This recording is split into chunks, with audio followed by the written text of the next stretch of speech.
Kuna vile unaweza kuvaa tukulaumu.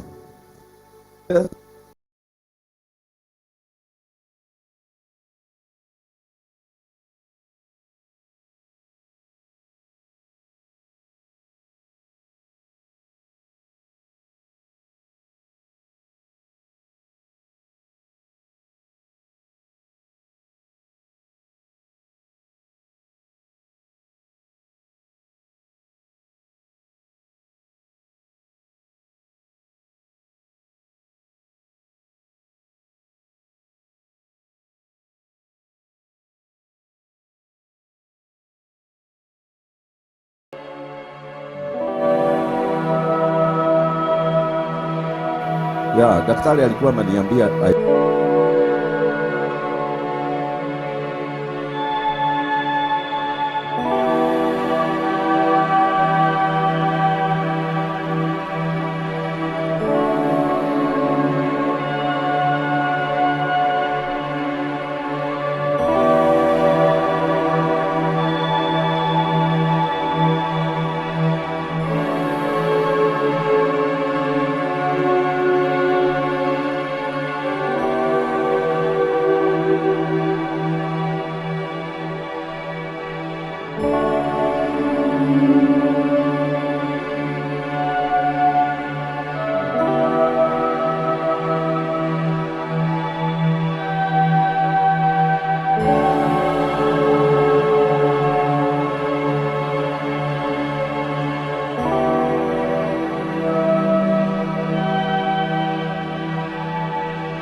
Okay. Accept Osama for request.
We are continue to check.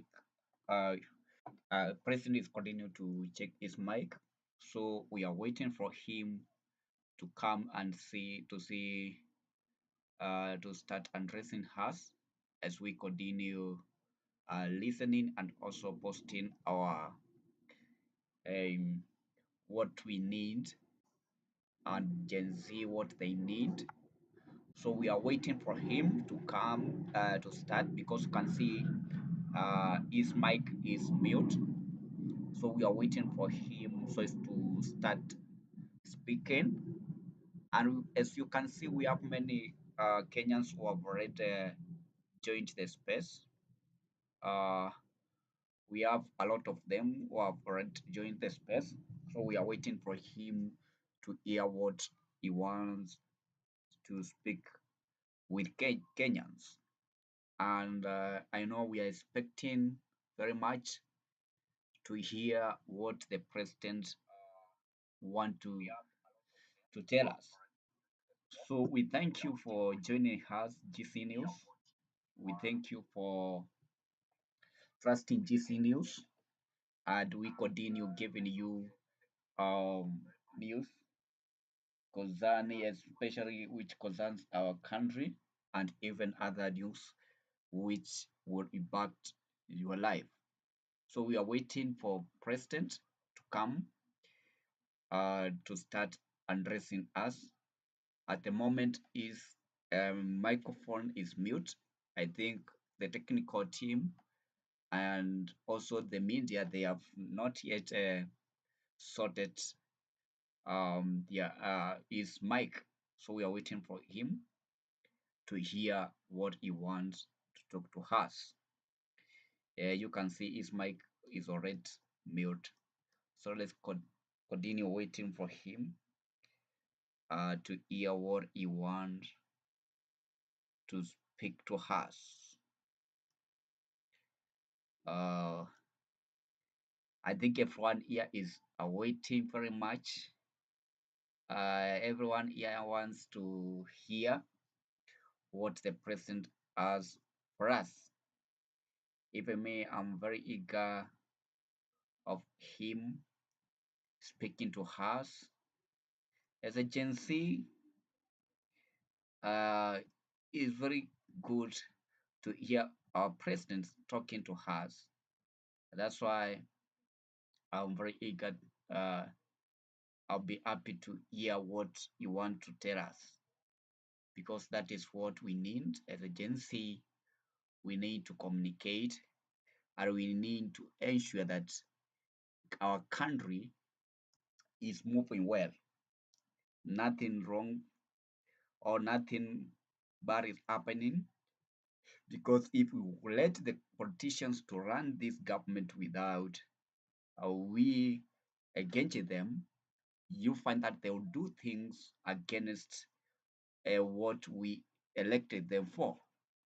That's why it is very crucial for us we be very much um,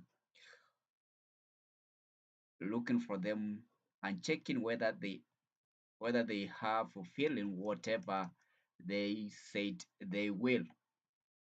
So it's very important for us to do so and to ensure they are doing according to what to promise that they gave unto us. If we don't do so, then we'll find that we have politicians who are not following what they gave or what they promised us. So it's very important for us we do that. Huh. So I'm very happy for you for being part and parcel of this GCNews family. We are happy of you, and you can see many people they have joined this conversation, and we are waiting to see what the president want to tell us. So let us continue waiting. Initially, to end a problem, we had experienced a problem, but the media team they have sorted because we were unable to join. But at the moment, we can join. So just continue waiting, and I think everything shall be sorted within a short time.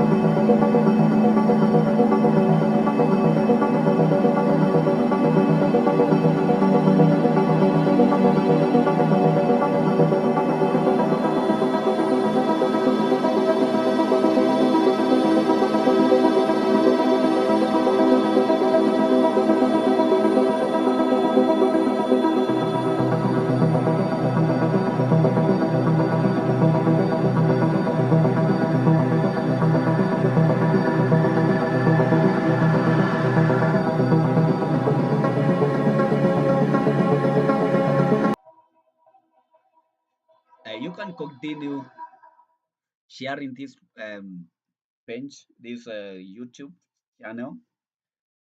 Can continue sharing so as we engage many people to see or to hear what the president wants to tell us. So make sure you subscribe, you click that bell so you'll be notified when I upload any video, and God will be with you. So make sure that you share this um, video so as we reach many people as possible. We need to reach many people as possible because we need to hear what our president needs to tell us today. And also you can comment there what maybe you need to hear from president or what you need him to handle. You can comment there, and I think that way we'll be having a very good engaged moment. So make sure you do so, and we will have a very good engaged moment together with you.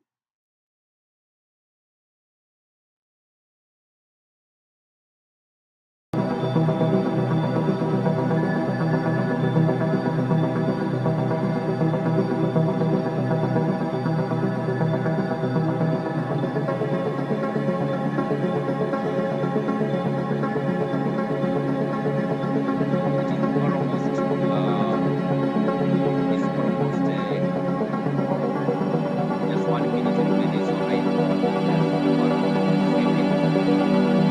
That I think we are going to start now. So let us wait and see whether our president is going to start this conversation at 4 because it's just 1 minute to 4. So let's continue waiting to see whether it's going to start at 4. It's just a short time which is remaining. So let us continue waiting and see.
us continue waiting. We can see it is it look like is almost done. So let us see. Or just requesting whether I can speak, but let us see what will happen because it is almost 3. This almost now it is 3. I think now it is 3. So let us wait and see. We need to engage him so as we know what is happening, because we need to change the country. We cannot change Kenya without we cannot change Kenya if we don't speak. And that's why this is a great moment for us. This is one of the best moments we can express ourselves. This is one of the moments that we can express ourselves and hear what our president can do for us.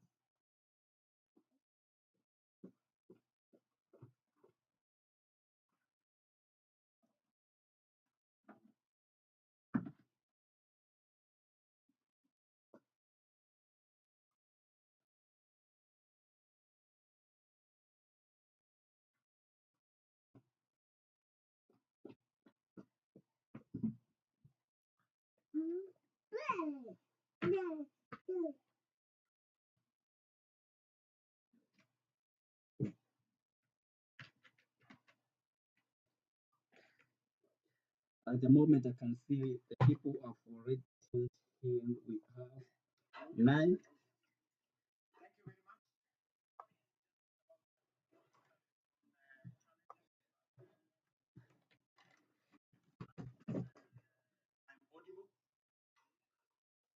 You can hear him, though we have technical problems. Okay. We have technical problems.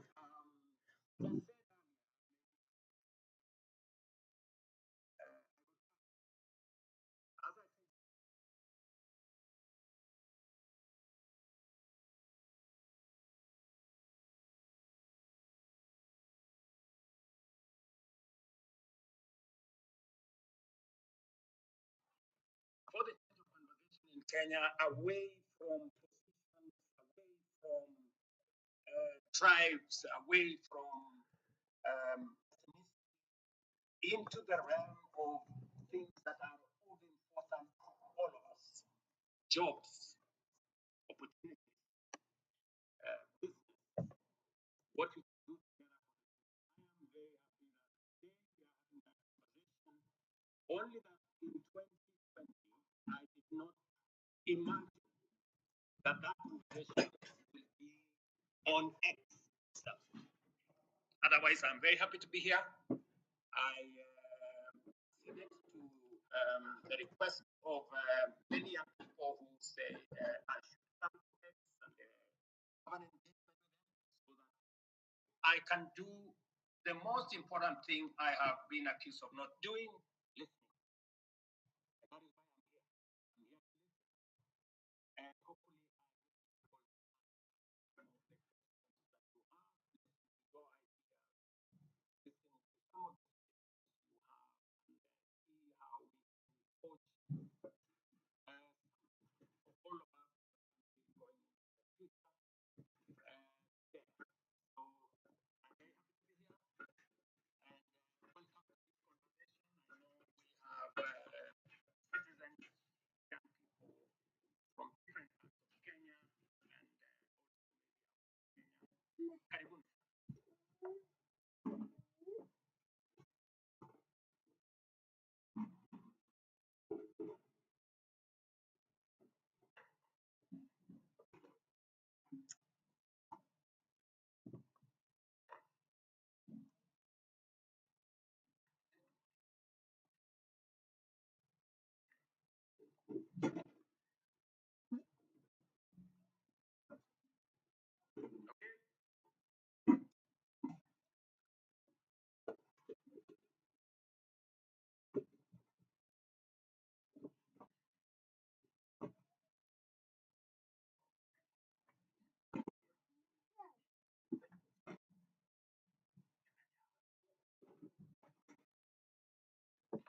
It's like state out. It has a technical problem because they have started conversation then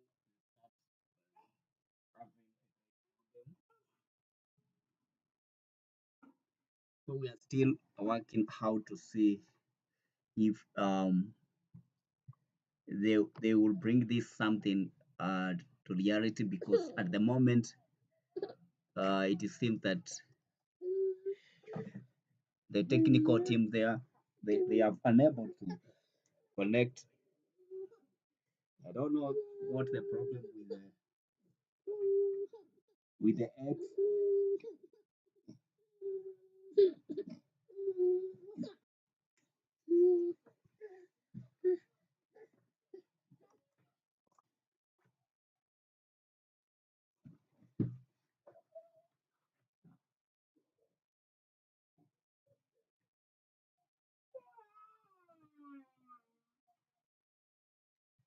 So I don't know what is happening with the X.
So we are continuing facing the same problem.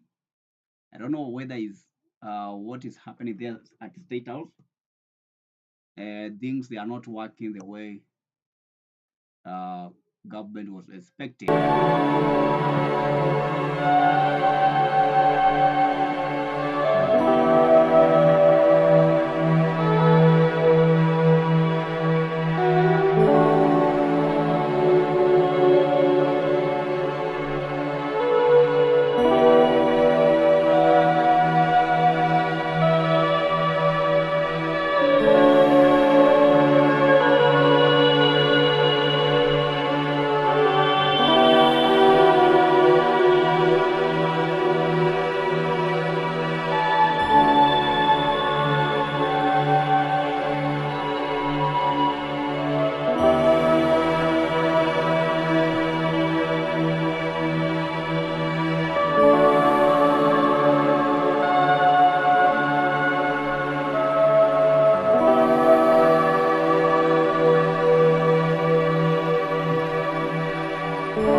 he was actually remorseful and he said that child died. Who did such a child to be alive?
That's why we are here.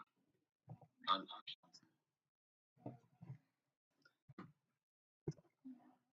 thank you, Pero. Good afternoon, everyone, again, and welcome to this conversation. I think Otero amefanya ile kitu, but requested by and from the young people of Kenya, President Ruto is hosting this conversation. We are hosting with him, with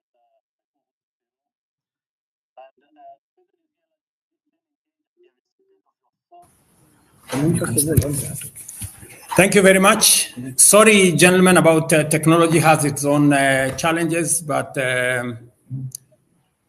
I hope I'm audible.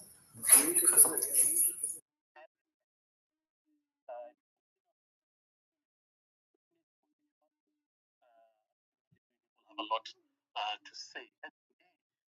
And here now is President. Thank you very much, Hussein. Thank you very much. And all good people, ladies and gentlemen, from different parts of Kenya, from different parts of the world, to this conversation. As I promised, I have come and I want to apologize first that for the last almost 1 hour, we haven't been able to have a proper conversation. As technology, I think that is our primary technology. But now I apologize that maybe some people have asked some questions, but that I didn't have the benefit of hearing them. But let me say that I am very happy that we are having this conversation, a conversation about issues, a conversation about our country, a conversation about issues that affect each and every one of us. We are not positions, we are not discussing all those things that are personalities and things like those. We are discussing issues of importance to each and every one of us, from jobs to governance, corruption, to all things that matter to all of us. And as I have said, I have come here to listen very carefully. That's the thing I have been accused of not doing. That is what I have come here to do. Number one. Number two, I must say that maybe I have been listening to other places. Now I have an opportunity to listen on this platform to different Kenyans from different parts of the world and from our great country, Kenya. Now, let me just say two or three things that I think I heard the last two speakers who asked their questions. The question number one that I have that has been asked is from Kevin, I think, that maybe I'm out of touch. How did I not know what was happening in the country? But let me tell Kevin and all of us that I have the benefit of more information in my hands. What I cannot do is do things like operate on numbers that have no basis. If you heard me very clearly, I said up to now, 25 Kenyans died out of this unfortunate scenario last week. Some people have put numbers all the way to 150. You know, in fact, on one occasion, the Kenya Human Rights said 157 Kenyans have been. There was a massacre in Tigray. That was not true. And for your information, even BBC, on hearing such, outrageous allegations, but investigate. And if you listen to the BBC, they say there was no such thing. In fact, one Kenyan unfortunately lost his life. It's all right. Let me go to the situation which happened in Rongai, where we lost a young Kenyan. The situation in Tigray was that a criminal in Rongai, a criminal assaulted police, took over the firearm of the police, and shot. And unfortunately, that bullet went and killed a young Kenyan. And unfortunately, again, and we have to be honest with one another. It was said that this young Kenyan was stabbed with 8 bullets. That is also not true in Rongai, So there is a lot of information out there in the social media propagated by people try and create a situation that did not exist. In fact, I had Kevin say, I was asking the one who did he die? Because the was being said of 8 bullets not exist. In fact, we have now found out that the one of 8 bullets happened several years ago, somewhere in Buruburu, and it was in a completely different scenario. But on Rongai, I was very clear. I had the benefit of information, and I spoke to that information. The same narrative I gave when I did the interview on Saturday is the same narrative I have. I have also been to say that we need to hold the police accountable, and that is correct. And just to say that I am president, yes, I am the president of Kenya, but the president doesn't hold absolute power. That is why we are a democracy. In a democracy, there is a system of checks and balances. The president is not a dictator. I cannot decide for the judiciary. I cannot decide for the legislature. They make their own independent decisions. I cannot decide for independent institutions. The police, and let me say this without fear of any contradiction. When I came into office, I said I will respect the independence of the police. In fact, the one act I did when I came into office, the first day when I sat on my table as president, I signed the instrument to remove the budget of the police from my office, because that budget was being used to manipulate the police. You all know that it is said, he who pays the piper calls the tune. So I did not want my office to be the one to decide for the police on who to arrest, who to charge, how to pursue corruption. I provide policy, the police run independently. In fact, if you read the Constitution of Kenya, the police is an independent institution. It doesn't take instructions from me. It doesn't take instructions from the Chief Justice. It doesn't take instructions from the Speaker or from the legislature. They act independently. I agree, good people, that innocent lives were lost. And one life lost is one too many. I have said in my statement that as government, we are going to support.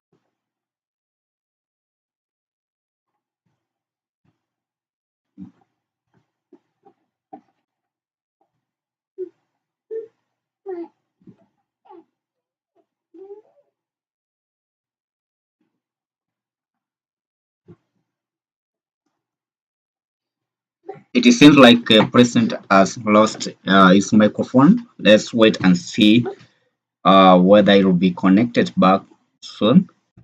We need to hear him because at the moment his mic is not actually not functional. I don't know, but let's wait a bit to hear from him or to hear what he has to say. At the moment, we have heard from him, and I think we have many people who have joined the space, and we are honored to, we as a GC News, we are honored to make sure that you get everything that we have here. Remember, we promised you to give you this thing, and we have to ensure that you get everything what is happening because the Gen Z they need to have government which is accountable. And that's why it is very crucial for us to ensure everyone gets information. We as a media, GC News is to ensure that everyone gets information. So let us continue waiting to see whether you will be connected back. Very soon, I think you'll be connected back. We need to see what is happening. Maybe we have some small problem with his Twitter, or maybe something happening with internet on his side because we cannot get him right now. He is not be audible enough, or his mic is not connected. So let us wait and see whether you'll come back uh, very soon.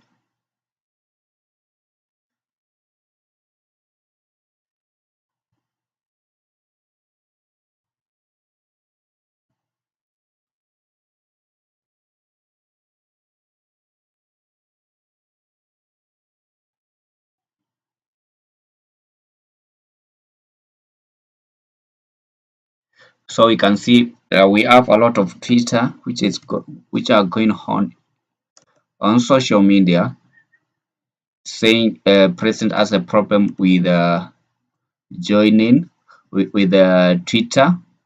We have seen that. We have seen many people they are posting out this problem. They are saying it's like there is a huge problem which is happening, and we are working out to see if President will be connected back. I know within a short time he will be connected back and we will hear him.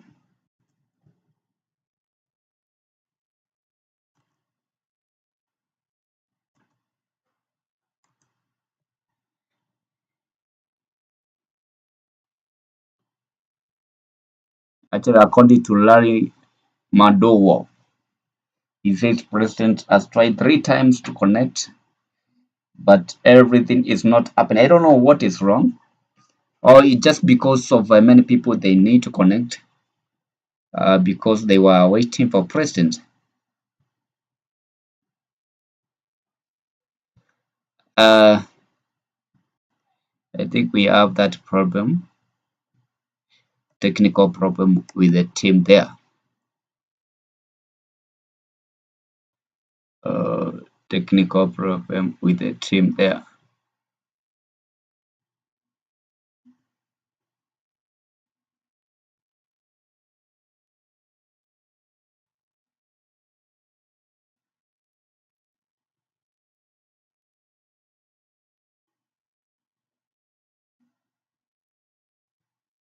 But I think you have heard what he had said when he was live.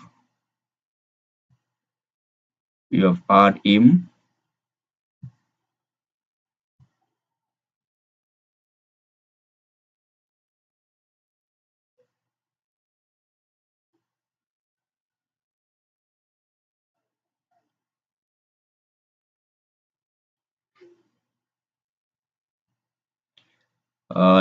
I'm also trying on my phone to see whether he has come back, but it seems that he has disconnected, but he will be back soon. So let's continue waiting. He has a problem because he has connected more than 3 times, but it was not functioning. So let us wait and see what is happening.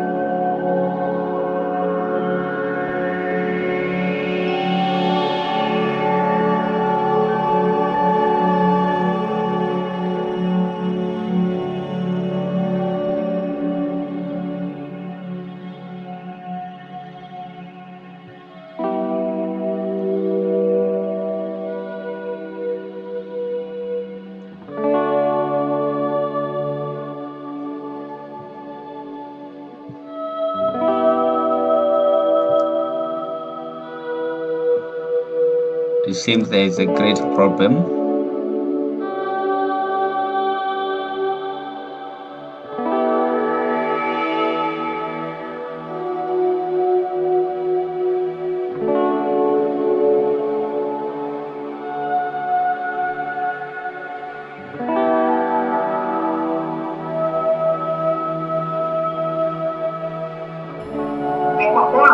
Don't take away their money who stole from them.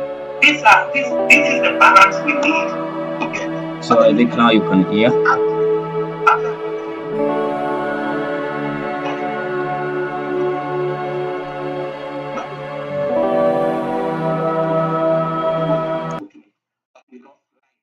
In this engagement. And I have said government is going to assist all the families as to the extent that we can to make sure that we minimize the loss that they have gone through. Let me also say the following. On matters to do with passports, I think we have made a very big step in the right direction to make sure that we deal with the challenge of passports. And even now, we have Kenyans who are looking for jobs abroad. Today, there's a big challenge at immigration to make sure that those Kenyans who have jobs abroad can be able to be much more easily. Let me also say, there is a reason why we have a visa-free regime in Kenya. And when I say a visa-free regime, it doesn't mean that people come to Kenya for free. That is not the same. It means that we have simplified the process. Today, you will come to Kenya. We have simplified the process because we want to escalate our numbers. For your information, because of the visa-free regime, we now have a program called HTA. Our numbers for tourism have gone up by 500,000. More Kenyans today have jobs in our hotels. Our hotels in Kenya today are 80% full in many instances. If you speak to the tourism sector, they will tell you our numbers for tourism in 2022 was close to 1 million. Last year, it was 2 million. This year, we are heading to 2.7 million. It is part of the interventions that I have made. It is part of the changing of how do you come to Kenya. Make it easy. Today, you don't have to go to no office. Today, you can get your ETA, pay for it online, and be able to come to Kenya easily. And Kenya is not the only country in Africa that is doing that. We are all doing that. Look at what is happening in Europe. 27 countries in Europe, they don't have a visa between them. They have abolished visa between them. Why would we want to keep a visa regime that kicks business people, that kicks tourists out and makes it much more difficult for them to come and enjoy what we have? For your information, Kenya should not be having 4.7 million tourists. We should be having 10 million. In fact, London has nothing to show. London is blocked all places. They have 20 million tourists. We should be having 10 million tourists. It is my focus that in the next 5 years, I want to double the number of tourists coming to Kenya by 2027, 2028. For us to do that. Why do I need tourists in Kenya? We need to create jobs for millions of young people in our country. We need to create investment in Kenya. We need to make sure that our farmers have a place to sell their food, their produce. This is why I am doing the visa free. It is not us versus them. We are looking at our own interests, and that's what I'm doing. Let me also say the following. Many people have asked me why I shouldn't dissolve cabinet. You see, when you sit in the place that I sit, there are many things that you have to think about. And I have given the undertaking this morning, this afternoon, sorry, that I am in the process of looking at how differently we can be able to reorganize government for it to deliver effectively, appropriately, and I have listed a number of interventions that I believe will take us to the next level added on to what we were doing. I have also heard from my good sister who said that what happens to the finance bill? Is it going to become law in 21 because that was the biggest thing. And why did I wait until it was too late? Let me answer it this way. Let me say that the finance bill today was a victim of many falsehoods and propaganda. The finance bill today was meant to achieve very important things for the public of Kenya. Unfortunately, I gave in because the people of Kenya had decided they do not want it, which is okay. But was there a problem with the finance bill? I am honest interrogation of the finance bill. For example, it was said that the finance bill had matters to do with increasing money for land and changing the whole configuration. Let me tell you, there is no single sentence in the finance bill that speaks to land rents and land issues. It was not true.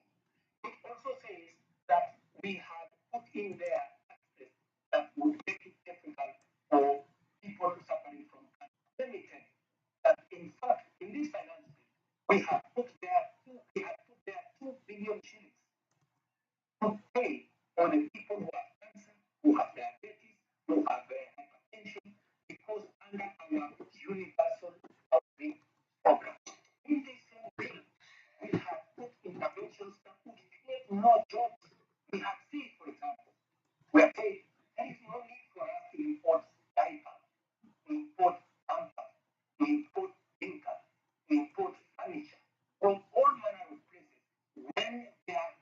enough factories in Kenya to manufacture products.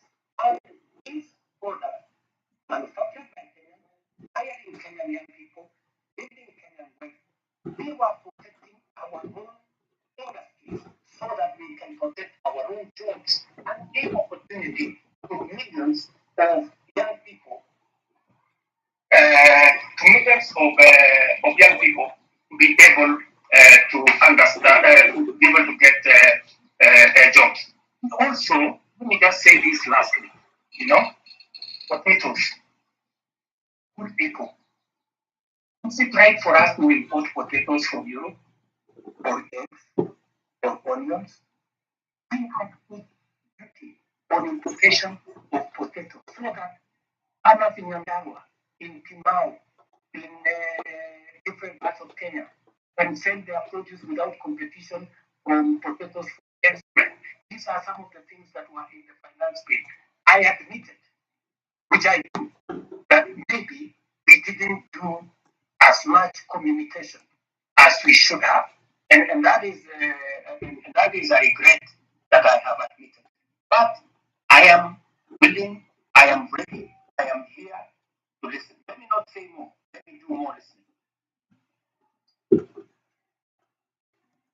Well, Mr. President, sir, you're very problematic. There's one problem with you, Mr. President. I will not go back. You are not empathetic. Maybe you make us Mr. President. Naishi yote ilianza ile time ya floods. You know what time ya floods? Watu walikuwa wanateseka. You never even said a word. A week later on, we saw you on a plane, on a private plane to the US, carrying all sorts of people, unnecessary people to the US. Hapo nishile kaza. You never said a word. Ukirudi bado nyumbani, tukaanza mambo ya finance bill, kanyamaza tu ukaona tunaanza maandamano. You never said a word until watu wakaanza kuuliwa. That's when you decided to take the finance bill. Mr. President, surely, mbona huwa unanyamaza alafu unapenda kuongo sana? Kuna vitu vinafanyika kama hivi sikiza lugha, alafu tunaanza kuongea. Sasa hivi kuna watu wanazika watoto wao sasa hivi ndio tunaongea. Sasa hivi hata kuna rafiki yangu sasa hivi anazikwa sasa hivi. Ni matanga, hiyo kinakuwa ni matanga sababu ya maandamano. But you're here thinking about the economy. You're not even sympathetic to the families. Hujamention hata ni mtu mmoja. Kuna swali pia ndio umejibu. Sema about the online.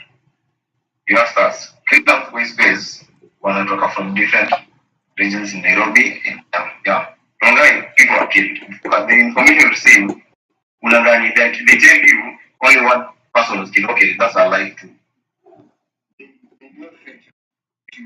They don't feed you the actual information. So you're just saying the death of people and the number of people. You die. Right. Indeed, you were saying people are not killed without aware, people are not abducted, they are just arrested. Some of us are arrested. And the issue is that the police is an independent body. Surely, Mr. President. Surely, Mr. President, we need you to be with you. Be empathetic. Your government should be empathetic. You should stop this issue of police brutality. That's what we want right now. Personally, the police came to my house at 3 a.m. They broke into my house. They refused to identify themselves, and that was it. We were abducted. It was like kidnapping. Hii mambo mimi sikumbuki, nilikuwa nadhani mambo ya movie. Mr. President, tulishikwa, tukapigwa. They even stole some stuff from our house. Imagine askari anakuja, ako na bunduki anaingia kwa nyumba, ako na mask, 12 of them with 12 cars arresting a single guy, an armed citizen. Alafu ukimwambia mbona anakuja kushika, anakupiga. In the meantime bado anachukua vitu kwa nyumba yako. Unapelekwa place fulani hata ujini wapi, not even a police station. When my friends were reporting the issue to the police station, they are not even aware. For my case, they even went to Parkland police station. That's where I was arrested. The OCPD told the guys, we know about this thing, but will not take any action. Meaning it was very criminal. The OCPD, Parklands Police Station, OCPD, Deputy OCPD was very much aware what was going on. We were not booked in any single police station. We were taking a certain house. I think it was a safe house or something. I was blindfolded. Some guys were blindfolded for like 12 hours. Surely, Mr. President, are we in a terrorist country? We just want you to answer that. Okay. This is why we're in this space. Thank you very much, my friend. I regret your situation. If that is the kind of treatment you have gone through, I apologize. And I will take action in this manner. No Kenya. And I made a commitment to the people of Kenya that there will be no extrajudicial killing. There will be no River Yala. There will be no, we used to have 20, 30 bodies in River Yala. When I came into office, I said nothing of that is ever going to happen. And I want to promise the people of Kenya that that will not happen under my watch. However, I have had the kind of horror you have gone through. That is not right. What I will do after this engagement, I would like, I don't know, in a very secretive way, if you can send me the details of what happened, I will be able to take action, because you don't deserve the kind of treatment that you went through. Let me also say the following. You have talked about empathy. Maybe, people are born differently. Maybe we empathize in different ways. For the case of the floods, I even convened a whole cabinet meeting to just respond to that matter of floods. 3 cabinet meetings. My minister was on the ground. I was myself in Kiamaiko, in person. I came there in Kiamaiko. And for the first time, my brother, for the first time, normally when people are removed from places, they are brutalized. They are removed and nobody cares about where they go. Nobody cares about what happens to them. For the first time in the history of Kenya, I made sure that every Kenyan who was living in the riparian reserve was given money for alternative accommodation. We paid every Kenyan who left that place 10,000 shillings to be able to relocate away from the danger of the floods that were on the river. I mean, it was the best that I could do in that circumstance. And I promised them that under our housing program, because we now have their list, under our housing program, we are going to consider them the first beneficiaries of our social housing program. I made that commitment in public. If you ask our peers for housing, they already have the data on these Kenyans who were removed from the riparian reserve, who had to be relocated and relocated for their own safety. For your information, we lost many Kenyans who were sleeping there, but they were carried by the floods. And it was the best thing that I could do. I went there in person. My minister was there consistently. I had 3 different cabinet meetings to attend the issue. We committed close to 400 million to make sure that those Kenyans who were in that situation were attended to. Maybe it wasn't enough. Maybe I should have done more. Maybe then I should apologize for not doing more. But to the best of my ability, it is the first time the government of Kenya is providing money to relocate people who have been affected in situations like the one in the flood. Okay, Mr. President, on the issue of Githurai, you said there was only 1 casualty, which is a lie. Mr. President, nakwambia tu kweli. Githurai, inasemekana there are more than 200 people who were shot dead. Some wengine hata wajulikani mahali wako saizi, vile tunaongea ukweli saizi. In Rongai, they shot some guys pia wakakuficha.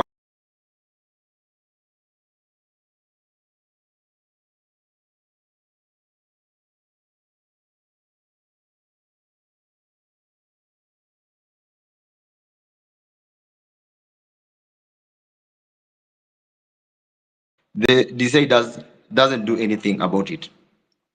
Amekuwa all over social media, in the media, but you don't even say a word about him. His name is Murangiri. That killer cop ameua watu wanazikwa kila siku sababu yake. Juzi ilikuwa last week Wednesday, nilikuwa town, nilimwona akitembea tu town vizuri along Moi Avenue, very happy, very healthy. He's a killer cop, nothing has been done to him. Hii vitu tumekuwa tucomplain tangu kitambo. For how long should we be talking about this, about the killer cops?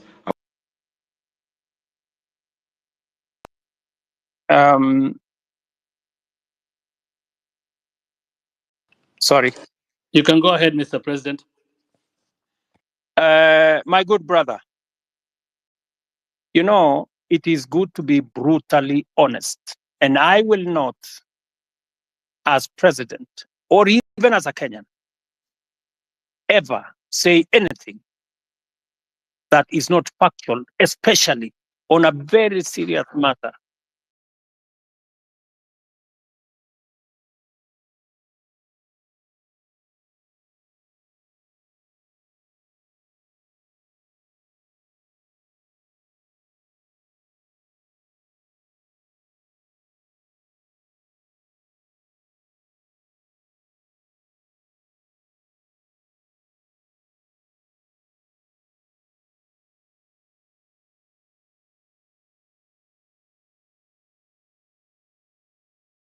Of people losing lives.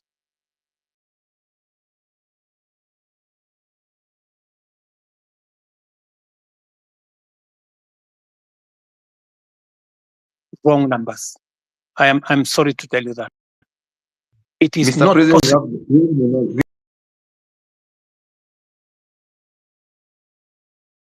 I want to offer you. I want to offer you. We have the Tomorrow, and the I want to offer you. I want to offer names and family members of the people who are saying their loved ones are not there. Don't even take them anywhere. Bring them to State House. Them family members who are saying, I have lost so and so. My fellow, a member of my family was there on Monday last week. He went to Mandamano and he didn't come back. And where possibly are the bodies? You know. So I mean, really, my good friend, it is just good to be. You know, we are dealing with a very serious issue. Please let us not use information that is not verified. It just helps to create a situation that is not correct. Mr. President, I have another question too. Kindiki yesterday. Otero, tupatie wengine nafasi, at least you're a co-host. Ya mwisho alafu nimuulize alafu ni admingine. Mr. President, jana Kindiki alisema guys were being arrested, not abducted. When a guy is arrested, it means the area police station or the area OCS or CPD is aware. When I was arrested, Parkland's deputy OCPD was not aware. Meaning these abductions are very illegal. Right? Let me say the following on matters of abduction. You know, first, let us agree first that the era of extrajudicial killing is no longer with us. There is a new problem called abduction. And it is something that I am going to exercise my mind on because the police have clear rules of how to arrest citizens if they have to arrest citizens.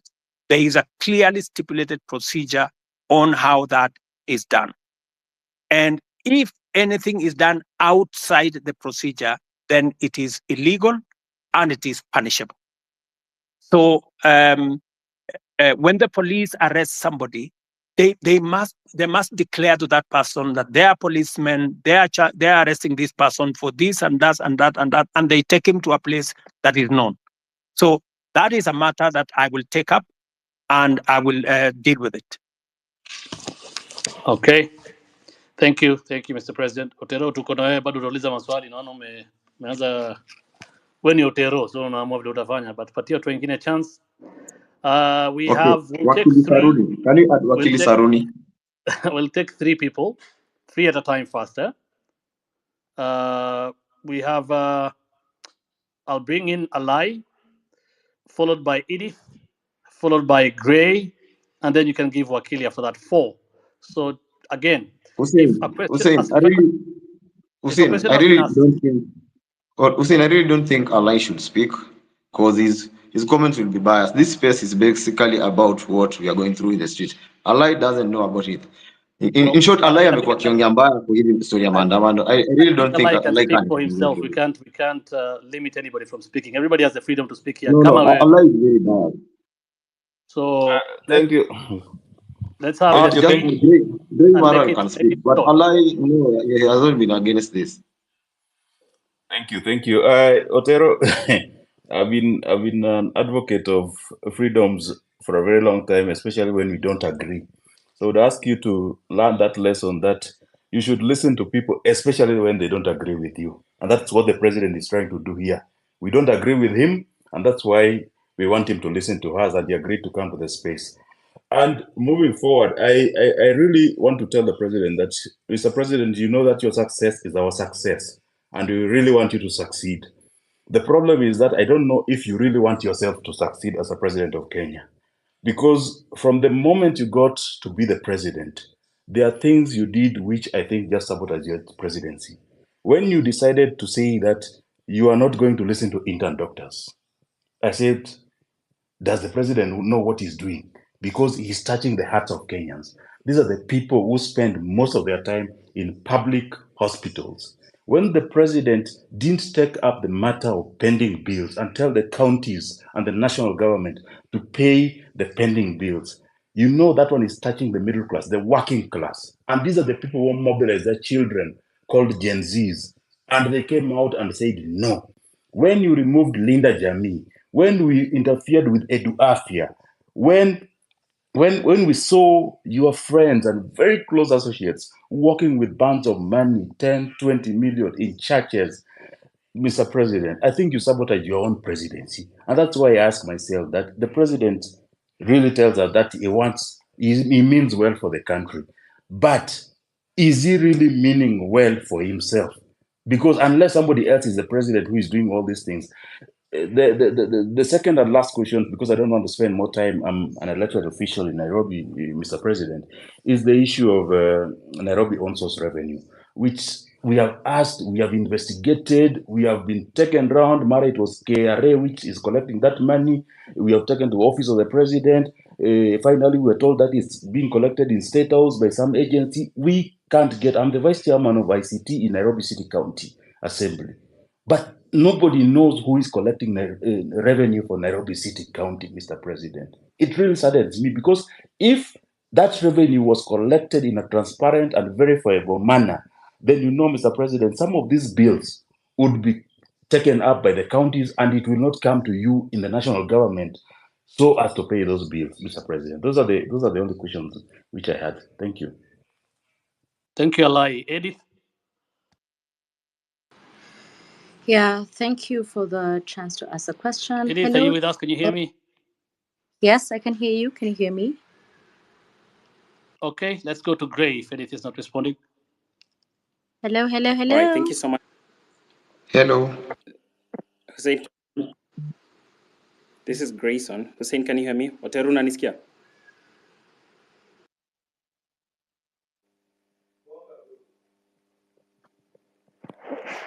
I can hear Eddie and I can hear the other gentleman.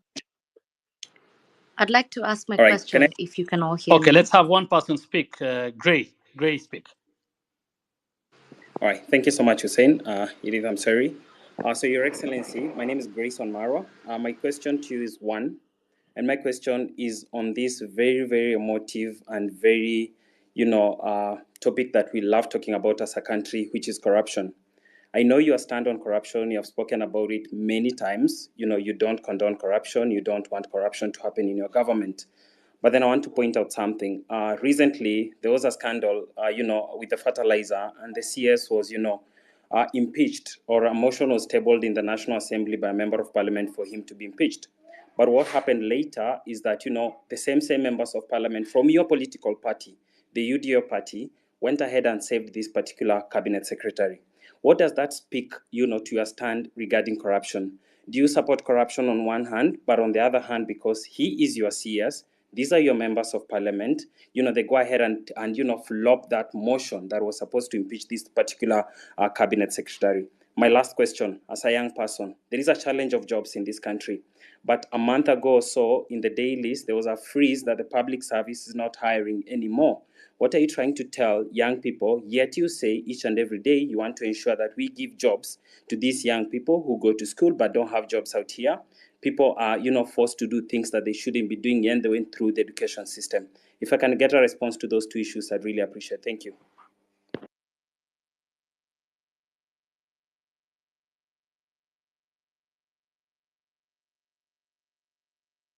Grayson, Do I unaweza rudia answer? question? Do I answer those, or I thought we said we take 3 people? Can we take maybe Eddie? Eddie was somewhere. There is a lady called Eddie was somewhere or something.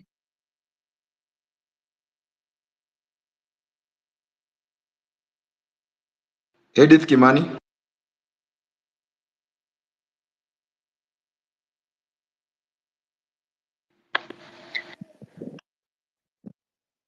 Otero, from my end, I see she's a listener. Maybe you can add her to speak from what I'm able to see on my end. Okay.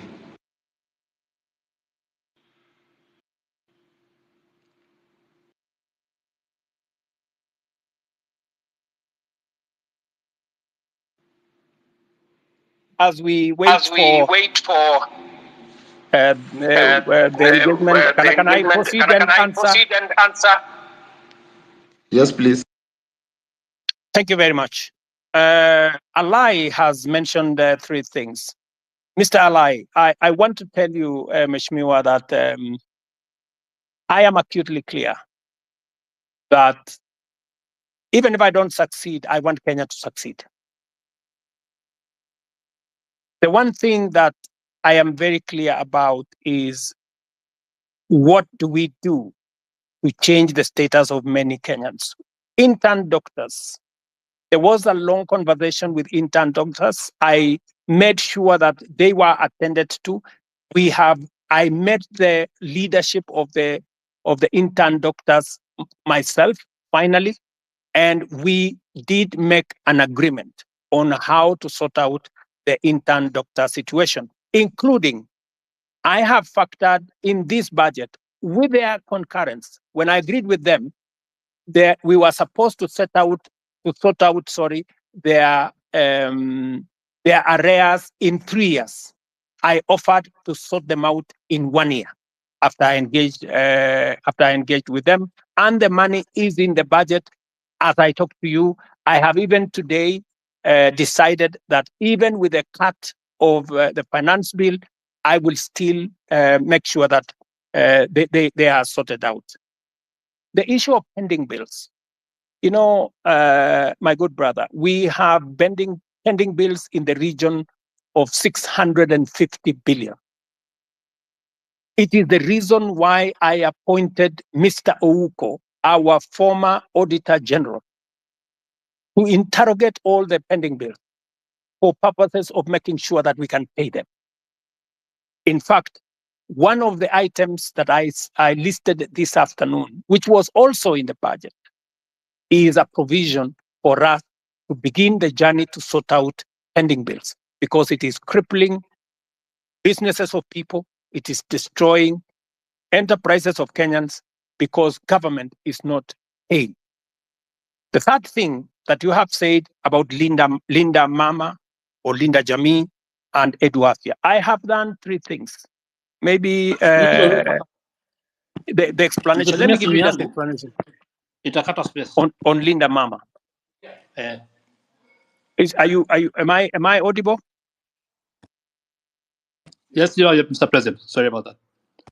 What we are doing is, under our universal health coverage, I promised the people of Kenya that we need to ensure that we don't leave other Kenyans behind. Under our universal health coverage, in which this year we now have a budget for it, we are going to scale up the benefits of Linda Mama. That is why we have brought it, we have scaled it up into universal health coverage. We want it to reach more Kenyans. That's number one. Number two, we want to enhance the benefits.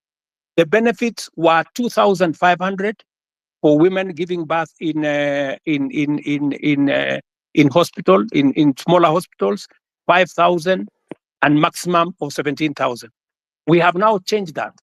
From 2,500, we have moved the benefit to 11,000. And we have moved the upper benefit to 32,000. That is not a derogation. That is an upgrading of Linda Mama. Number two, Edu Afya.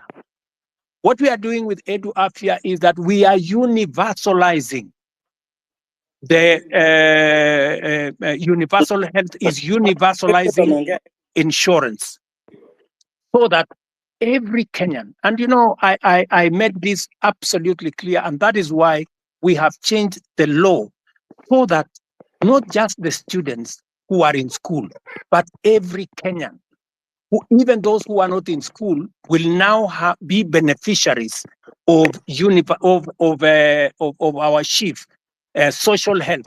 We, instead of having NHIF, we are now going to have social health insurance fund, which is going to cater for everybody, to universalize access. So on both cases, Mr. Alai, we are not derogating, we are upgrading and making sure that universal health is available to many Kenyans. Finally, on Nairobi, on source of revenue, I thought I heard the governor say the other day that he had increased it, he had raised more revenue than was ever raised. I'm not sure about that. But I want to tell you that that is a Nairobi County affair. You, Mr. Alai, should not be asking me. The public should be asking you, because you are the person. You are the person responsible. You are the representative of the people. You should answer that question. You should be the one to interrogate the county government. It is your responsibility of oversight. It is your responsibility of representation.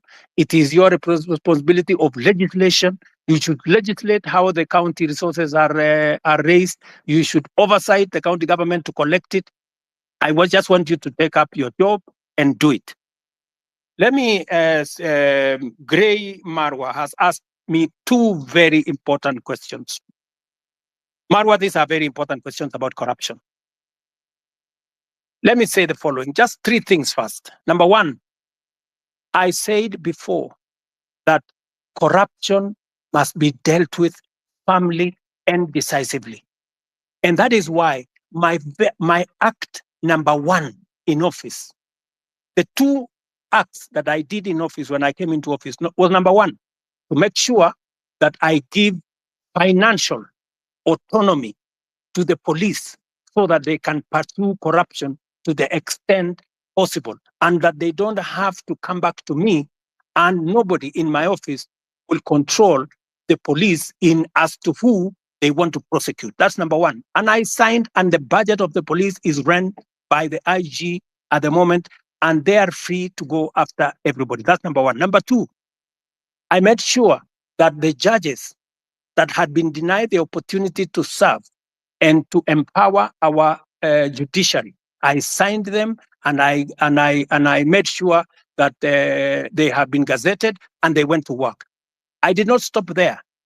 I have enhanced the budget of the judiciary from 18 billion to this year. I wanted to be at 25 billion. Unfortunately, it may come down because of the finance bill by about $1 billion or so. Number three, I am the president who has sworn in the highest number of judges in 2 years in the history of Kenya. I have sworn in maybe 46, almost 50 judges, because I have agreed with the judiciary that justice delayed is justice denied. And therefore, I want to make sure that becomes the case. Number 4, on the specific incident of what happened with fertilizer, I want to tell you, as I tell the people of Kenya, those where evidence has been gathered, sufficient evidence has been gathered, they are in court. The CEO, the general manager, and 7 other staff of the National Cereals and Produce Board are already in court. The minister was taken to parliament to answer for political responsibility, that to make sure that his oversight role was in question. I want to tell you this, Gray, that we are a country of the rule of law. When a person has been, when allegations are made against a person and they are not verified, there is no way that such person can be held to account. But when they are verified, like the case of the officers who worked under the minister that were verified, they are in court. I want to tell you, if a minister, if a principal secretary, if there are verified allegations of corruption against any cabinet minister and or any principal secretary, the day they are taken to court, I will fire them. I will not wait for the court process, because there will be an element of confirmation that these are people who are corrupt. Let me talk about jobs. And you have said correctly that the public service has issued a circular that there will be, there is a freeze on jobs. The public service has a freeze on jobs at different levels. People who are employed at entry level, and the space around jobs is huge. Government can only hire a very small fraction. My intention, my plan is to make sure that government facilitates the economy, facilitates the private sector, facilitates the entire enterprise space to create more jobs. It is the reason why I made a deliberate commitment to the people of Kenya when I went for the elections, and I said I will focus on creating jobs. And if you want me to explain to you the areas where I am focused on creating jobs, I will. If you want me to tell you how many jobs I have created in the 2 years that I have been in office, I will tell you, from housing, from digital jobs, from going to manufacturing, all the way to export of labor. I will tell you how many jobs I have created, and I have every intention to make sure that as many Kenyans as possible have an opportunity to have an income so that they can contribute meaningfully to the development of our country. Thank you.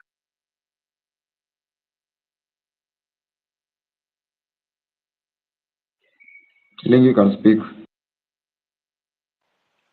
Thank you very much for this chance to maybe ask some few questions to the president. I'll be very brief. I only have 3 questions to make. One, Mr. President, is that like most of the people have said, is that your government is full of lies because of one. I want to put it clear that when Finance Bill 2023 was passed, we believe that the revenue that was going to be collected during that period were going to be used for development. Personally, I come from a Masab constituency, and on February of last year, the CS for Transport, Bonamurkomen, came to Kabiet Shrines and promised us that there is a road down there that's going to, down from Kurgung to Chepterway, coming down to Kapkatembu. He said personally that since that this is a road that was left midway by the contractor, he was going to send the contractor in a record 3 months to be on site so that the road can continue so the contractor can start the construction. Up to now, we still haven't seen that. So that basically tells you that that is a liar.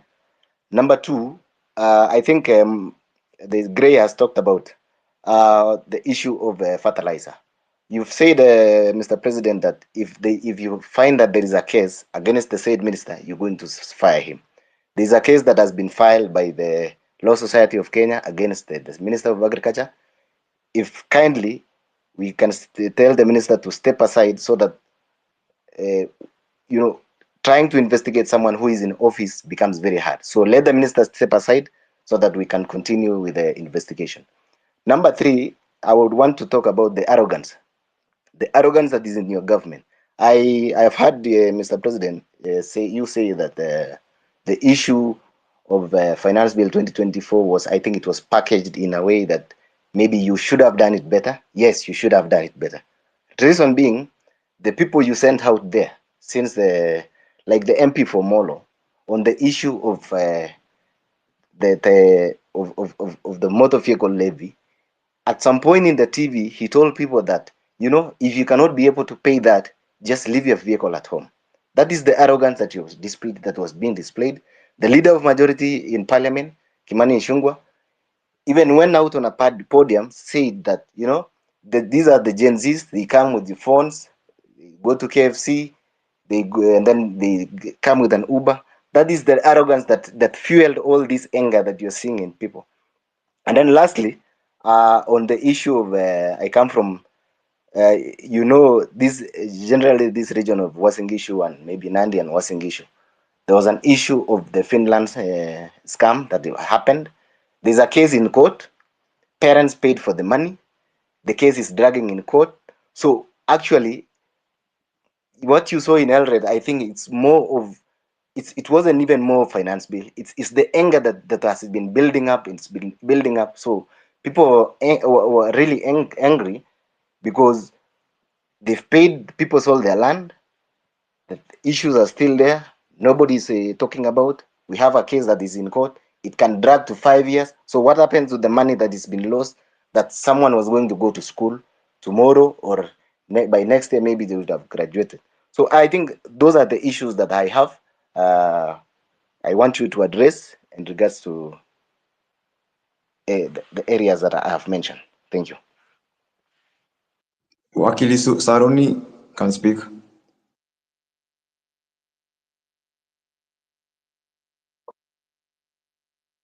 Thank you very much, Your Excellency, for this opportunity to address you, and thank you very much, the host, Hussein and Osama.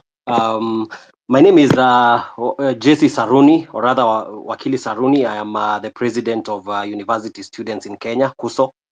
And Your Excellency, I have a few concerns. But first, allow me to give you a background of why, in my opinion, I feel comrades were very disturbed about the finance bill. Your Excellency, if you look at the finance bill 2023-2024, it introduced housing levy at around 3%, which was to be redeemable.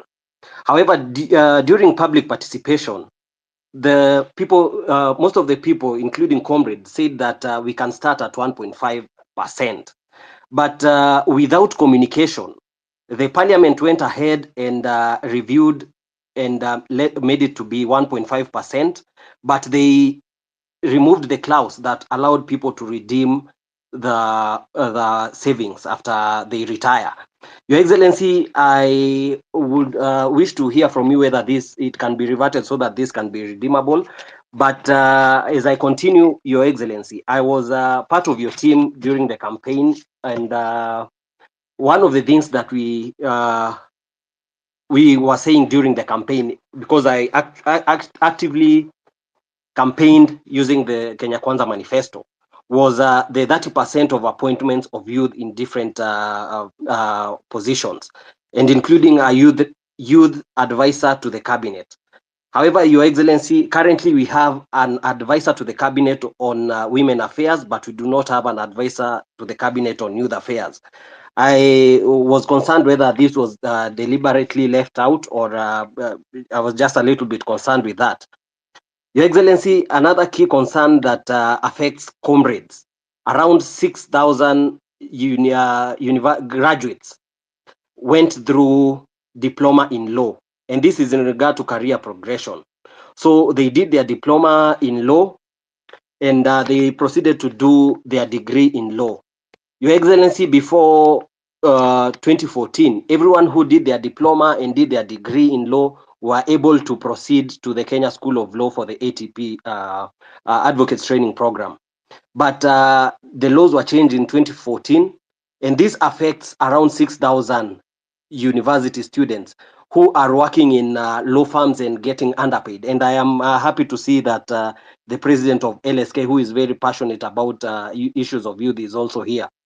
Your Excellency, there is an amendment bill in Parliament that is on the Speaker's desk and has stayed for so long. Your Excellency, this is something that is under the office of the Attorney General.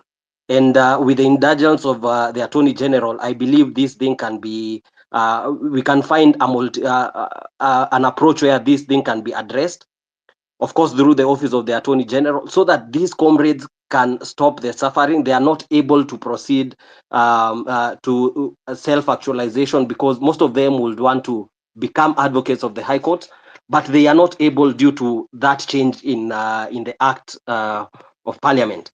Your Excellency, another concern is on students and youth leadership. Wakili, I really hate to do this, but please, we've only gone through 5 questions. I think there are so many people on attack. Okay, just one more. Kindly, we agreed. Yeah, please, kindly. Okay. Your Excellency, in regards to university students and youth leadership, you can see that we have the National Youth Council, which is constituted. It's supposed to hold elections. And I feel, Your Excellency, the youth feel that they have not been able for a long time to represent their grievances because they are not able to elect their leaders directly. And this goes back even to the University Amendment Act, which introduced the delegate system, which I feel that the universities have found a way to maneuver so that they make sure that the students who are elected are students who they can be able to maneuver and manipulate. Your Excellency, finally, on the issue of branding, the projects that our members of parliament and all other people has the aspect of when the projects are complete, people tend to brand their names on these projects. Your Excellency, these projects are financed by taxpayers, and it is the request of the young people and the youth that when it comes to branding, we would rather have these projects branded that they have been financed by the Kenyan taxpayer. I will leave it at that, Your Excellency, and thank you very much. But of course, there is the issue of mental health. I appreciate we cannot exhaust all these things in one sitting, but I'm looking forward to more engagements in other platforms. Thank you very much, and I'll leave it at that. Thank you. The final question of the 3 ex-councillor. Good evening, everyone. You can hear me? Yes, please go ahead. My first request to the host and the co-host, please do not give the elected people the chance to speak, one of them a lie and me. You can hear me, Osama? Can you save the time? Elected MPs, any elected official should not take this chance apart from the president. So thank you very much for the time. I have 2 things. More, I don't want to repeat a lot of things I'm saying. In the meantime, I just want to address the president. Number 1. Mr. President, si tunataka kujua huyu askari amekuwa akiwa watu kwa maandamano atashikwa siku gani? Kwa vile amekuwa kirom freely tangu last month, amekuwa to all over the city. Tulikuwa tunataka kujua atashikwa siku gani, kwa vile ilikuwa inasemekana amekuwa hivyo tangu kitambo na sio wa kwanza. We just need answers about him. Thank you. Okay, he will answer that plus councillor. Councillor, finish, please. Thank you. Yeah, my question is to the president. Why is it that the things you're asking about today are not new things? They are things you did promise in your campaign, and the other time you are being played with videos of you saying the same thing. You had to find a way of not listening to those videos. The one thing that you promised us, one of them is corruption. Your people around you, you've addressed this one. You can't tell me out of the 100 people you have around you, 90% are corrupt or have story of corruption, and you are doing nothing about them. I'm a medic by profession, and the issue of NHIF, which is moving now to SHIF. I read the last 2 days of millions, 300 millions, another 900 million today. disappearing to wrong or fake claims. I'm wondering, is the change from NHF to SHIF, will it improve or just another way to get more money for people around your circle to buy houses, buy big cars, and laugh at us? Now, Mr. President, Ex-Councillor, you are please. here to, Those are about 2 questions. Now let's have the president answer. We don't have a lot of time. We have not wengi. They need to ask questions to the president. Please let the president respond to that. If we get another chance, utauliza swali ya tatu tafadhali. Very much. The president, please. Thank you very much, good people. Let me start with the gentleman. I didn't get his name from Osop. And that gentleman says we have too many lies flying all over the place. Let me just state. Let me just put it clearly. So many people have spread this story about William Ruto not telling the truth or making fake promises. I made a commitment to the people of Kenya that there will be a hustler fund. Today, there is a hustler fund that takes care of 2 million Kenyans. I made a commitment to the people of Kenya that fertilizer is going to come down. It has come down from 7,000 to 2,500. I made a commitment to the people of Kenya that we will have a housing program. Today, 103,000 houses are being built with 160,000 young people, real people, engineers, architects, quantity surveyors, plumbers, technicians working. I made a commitment to the people of Kenya that we are going to sort out matters in the education sector. Today, we have hired the highest number of teachers in Kenyan history in one time, 56,000 teachers.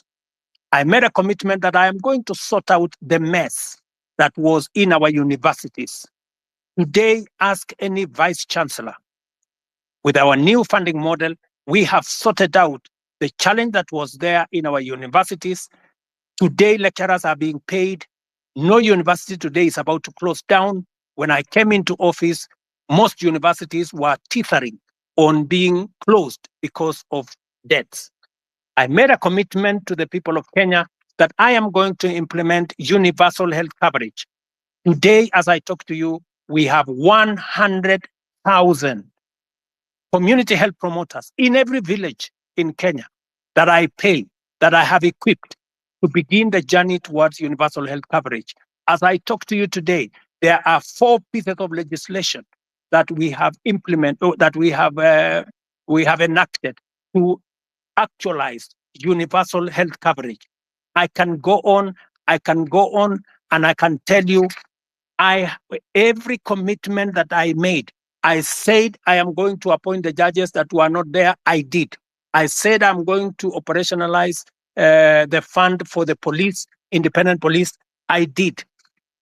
I said I am going to enhance the budget of the judiciary. I did.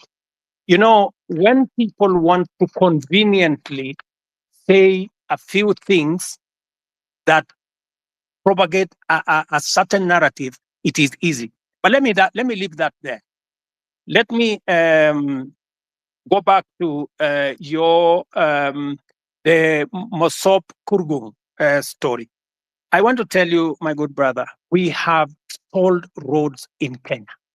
In fact, the debt we have on roads is 910 billion because we rolled out a program that we didn't have money to do.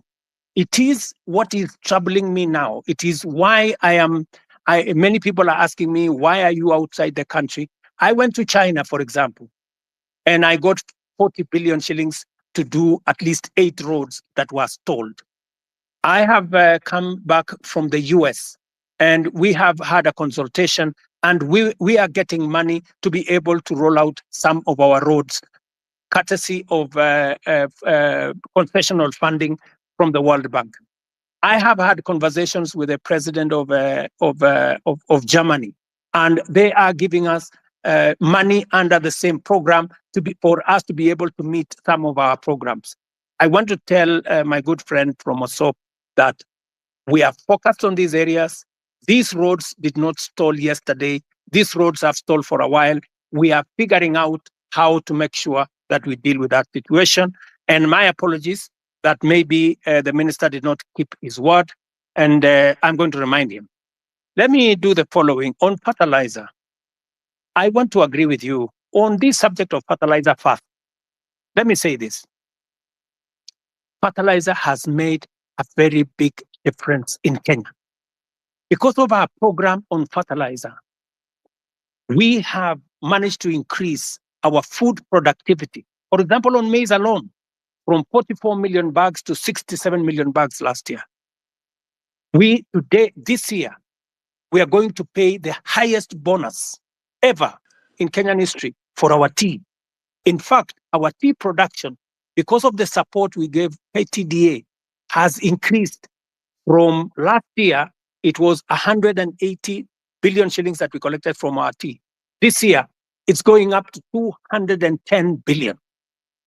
On coffee, the average payment of coffee last year was in the region of 70-80.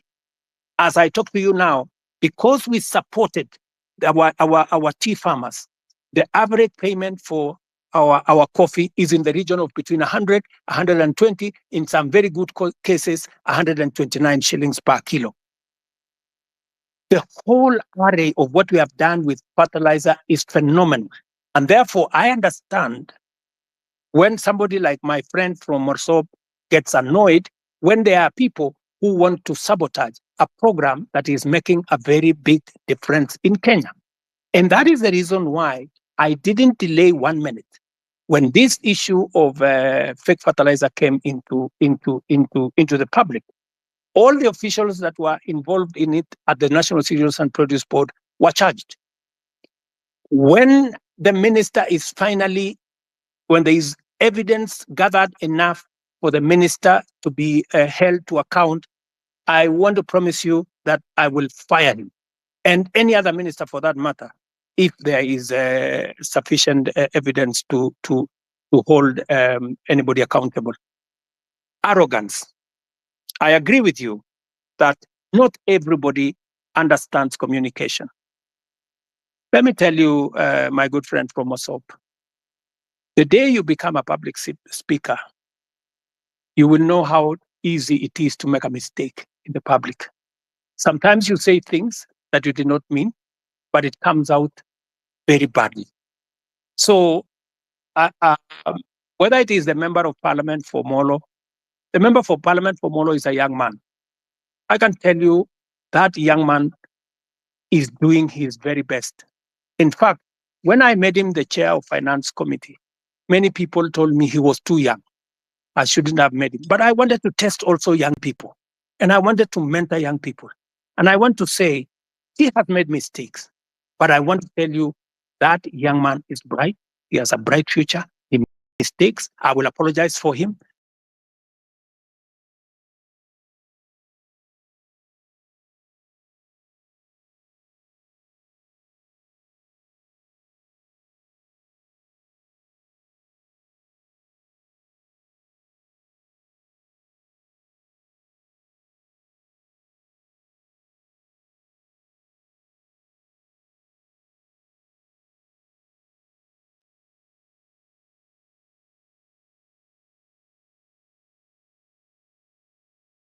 Also one duty as a leader in Kenya.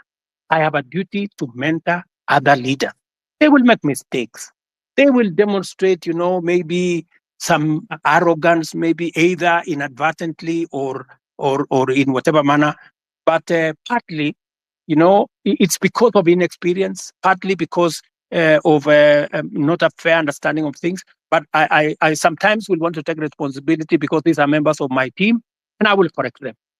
Let me also say about what you said about the Finland story in Eldoret. It is really unfortunate that people sold property, land, livestock for their children to go to Finland. I wish I could go to court and tell the court to jail these people. Unfortunately, there's something called rule of law. There's something called due process. If these people had not been arrested, if nothing had not been done about it, then I would think that there would be a matter. But these are people who have been arrested. They are, as I talk to you, presently in court. They are being taken through due process. And I am very confident that if they are guilty, the law is going to deal with them. Let me go to Saruni, Wakili. You said about the 1.5. It is true. There was a proposal of 3%. The public told us that we do not want a levy. If you want, collect a tax, reduce it to 1.5. So both reduction to 1.5 and changing to a tax was actually coming from public participation. This is what the public said. If the public are going to make a different suggestion going forward, we will respect what the public will have said going into the future. Am I still audible? Are you there? Yes, yes. Yes, Okay. yes, Let me say this. I agree with you, my friend, that I said that I would have an advisor in my office for young people. But maybe I did something different. I gave many young people. If you go to parliament, if you look at the leader of Senate, if you look at the leader of many committees in parliament, I made young people. If you look at my deputy controller of State House, these are young people. I decided to have more more principal secretaries. If you look at the profile of my principal secretaries, you have people in their 30s, many of them serving in substantive positions. In fact, many people were asking me whether these girls, some of them look like they are, or these boys, whether they can be principal secretaries. And I am very proud of them. They are doing a wonderful job.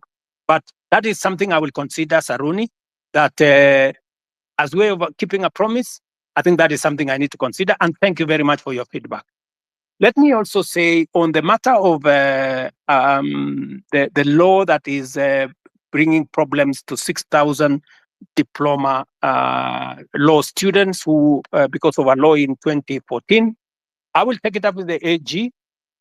Ordinarily, professional organizations like the legal fraternity are normally regulated by professional bodies like the LSK and all the others.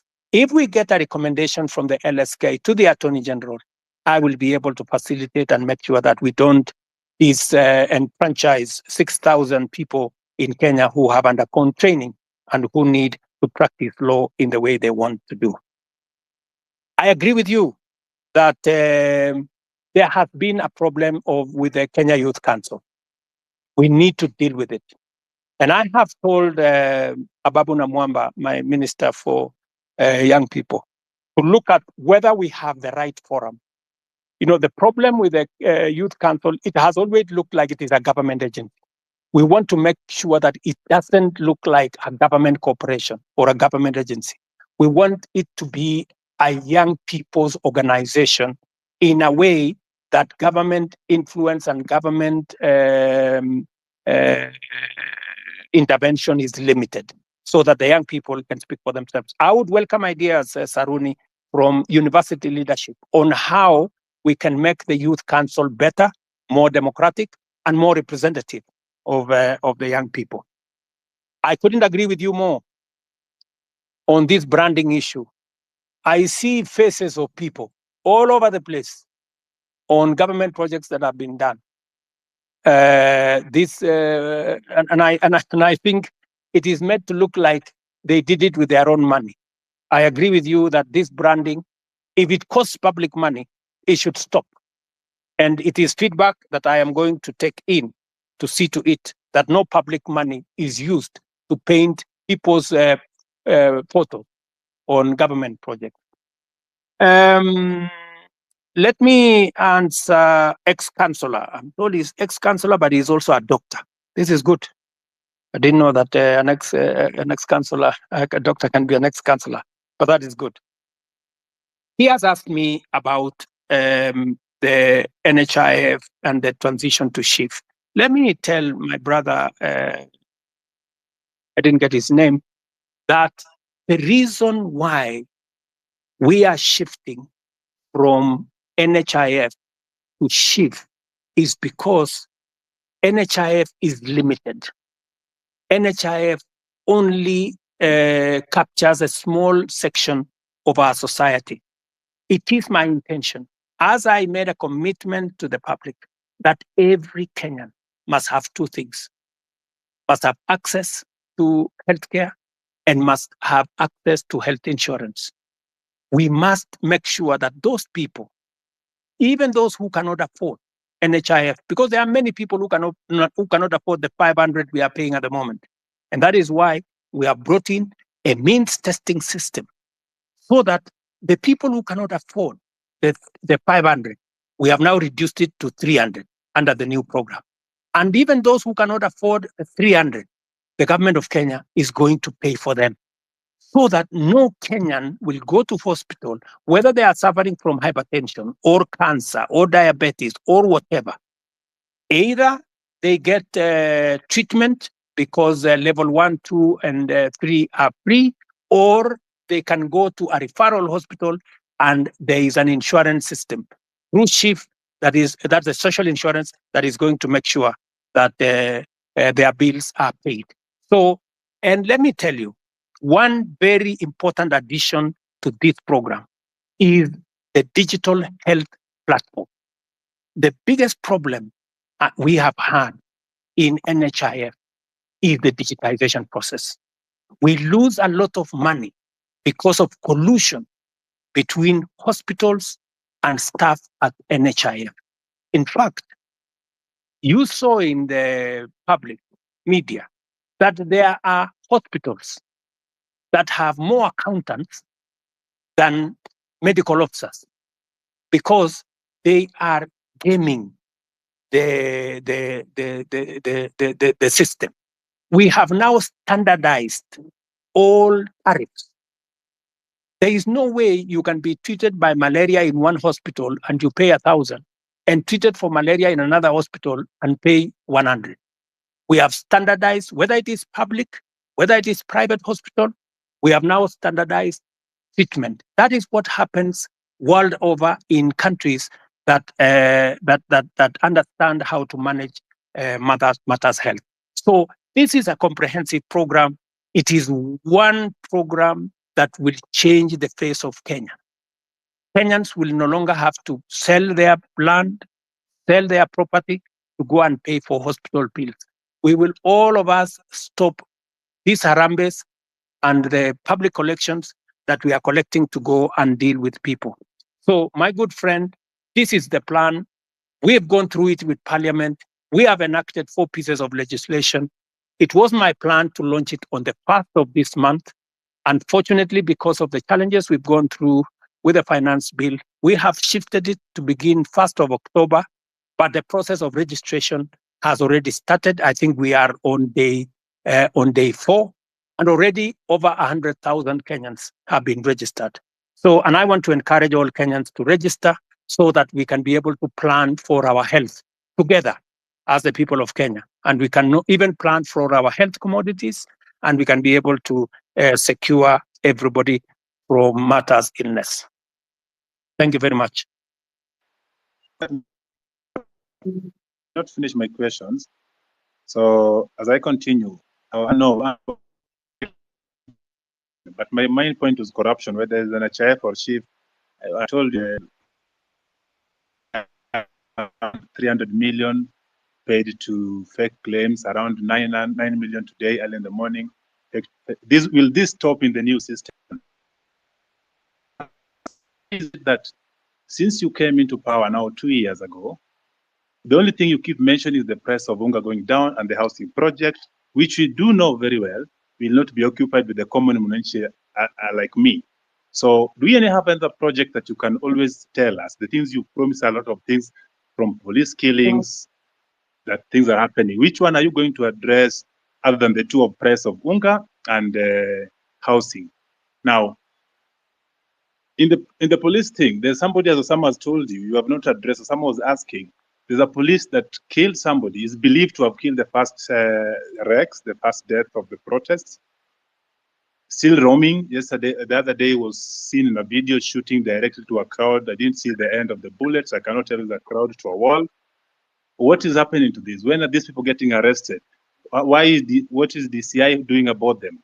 Why is it that the nobodies are getting arrested, arraigned in court in very few days, but then the big boys are just sitting somewhere eating our taxes? What are you doing about them? What is your direction to address this issue? Thank you. So, and also, if you notice something in the pattern, there are the last Mandamano, the recent one that was full of goons. How come the first four, there were no this violence?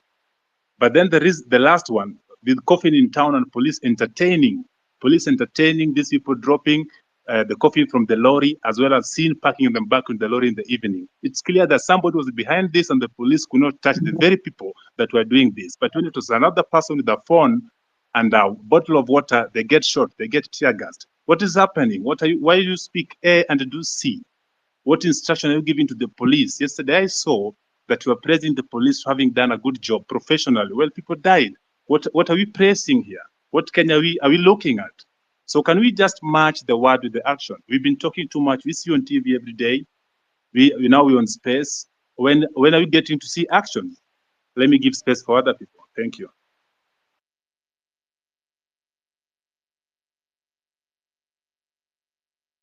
Also, Mr. President, have you tried to reach the families of those who were shot dead by the police or injured by the police? Even a single one? Have you tried to reach even their mothers? Thank you very much. Let me just speak to two of the things that you have. Yes, I have tried to reach out to Kennedy Onyango's mother, Jessica Onyango.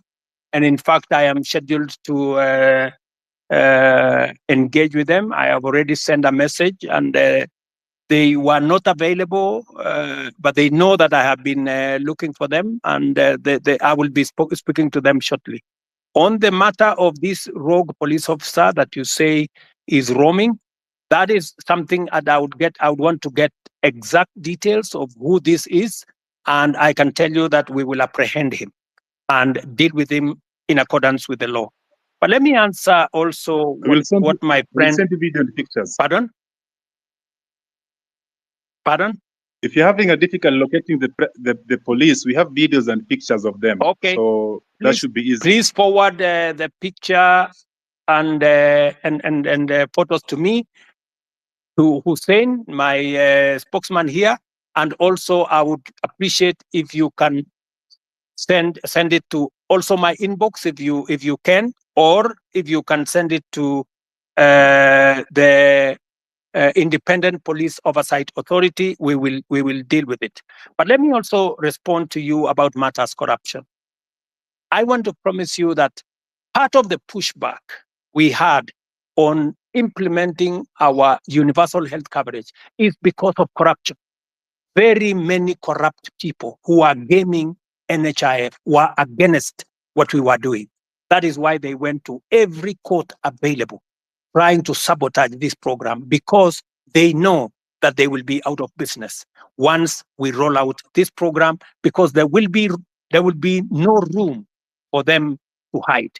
It is also the reason why, my good friend, I am digitizing government services, because I want to reduce the interaction between Kenyans and officers who sometimes ask for bribes left, right, and center. I want Kenyans to access public service from the comfort of their offices or their phones or their homes. But let me speak to the subject of corruption in that matter. Number one, we will operate a digital system through and through, whether it is with KEMSA, we are digitizing KEMSA, we are digitizing commodity distribution, we are digitizing matters to do with all health hospitals. In fact, the program that is going on now, we have grouped hospitals into PCNs, where we are grouping a number of hospitals into one PCN in every sub-county, so that we can identify where these hospitals are, and we are working with the counties. I know you have said that the only thing I talk about is unga, and housing. Let me also tell you, the whole housing plan is not just about houses, my brother. It is about real people, real jobs.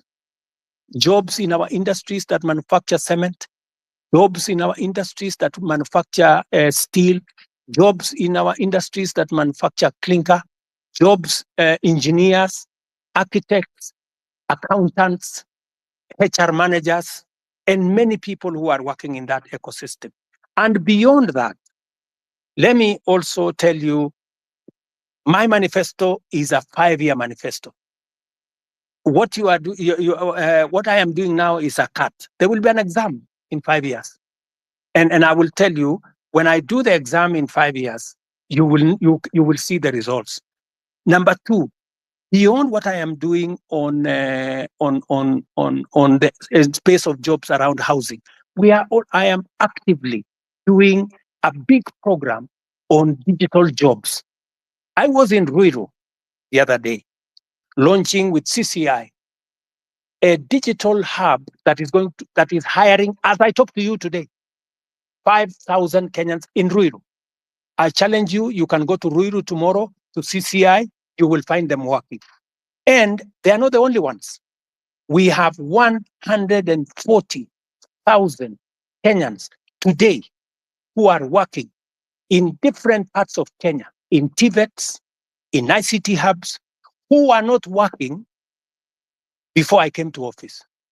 Today they are working because I have a very clear plan on digital jobs. When I talked in my manifesto about digital superhighway, it was not a write-up. It was not an essay. It was something that I intended to implement. As I talk to you, we are rolling out fiber optic using our power lines across Kenya. And in this year's budget, I had set money to work with the constituencies, with members of parliament, to make sure that there is an ICT hub in every ward in Kenya, where young people in ordinary places in every ward can have access to the internet, to computers, and to make sure that these young people are trained and they can have access to a digital platform where they can work. As I talk to you, listen to me carefully, 149 to be exact, 1,000 young people who you can contact today are monetizing their talent on the digital platform, working under the program that I have set up. So it is not just housing.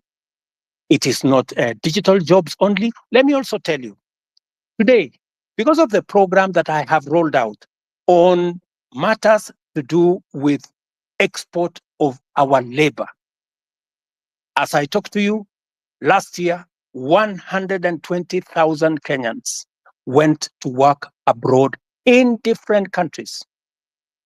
I've had a good sister there say, what is the president doing in Germany? What was the president doing in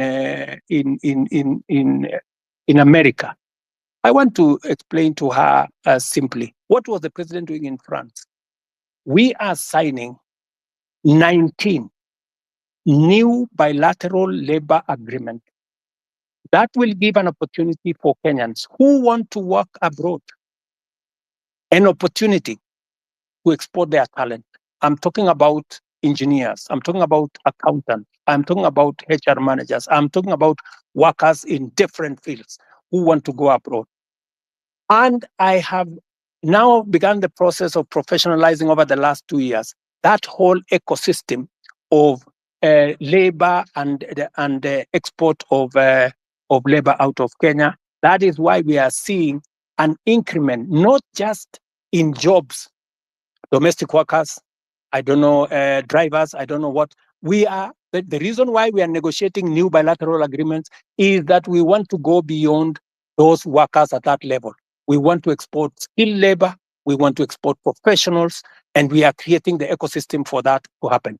In fact, if I tell you now, if you go to www.neaims.go.ke, you will see that there are 400,000 jobs on that platform. Different kind of jobs from different countries. We are now trying to make sure that those jobs will not be 400,000, they will be 1 million, and they will be largely, as we conclude these bilateral labor agreements, they will include many professional jobs, many skilled jobs. And I want to challenge the young people listening to me on this X forum, that is an opportunity. You can go to eCitizens today and check whether what I am telling you is true or not, whether those jobs exist or they don't. And I want to challenge everybody to go to that space, because that is one of our strategies. In fact, I saw on a Friday when there was a demonstration, one gentleman from my village was interviewed, and he said, the president has failed us because there are not many jobs in Kenya. The problem is that so many people are still going abroad to look for jobs. Little did that guy know from my village that I am the one who facilitated those who have gone abroad. It is part of my strategy to create opportunities. Let me finish by saying, in this year's budget, the whole trajectory was about manufacturing. How do you create local jobs, my friend? The days when we just used to say, oh, we are going to grow the economy and the economy is going to create jobs, that is gone. We have to be deliberate. Housing, I know how many jobs I'm going to create in housing. Digital jobs, I know how many jobs I'm going to create. Export of labor, I know how many jobs I'm going to create.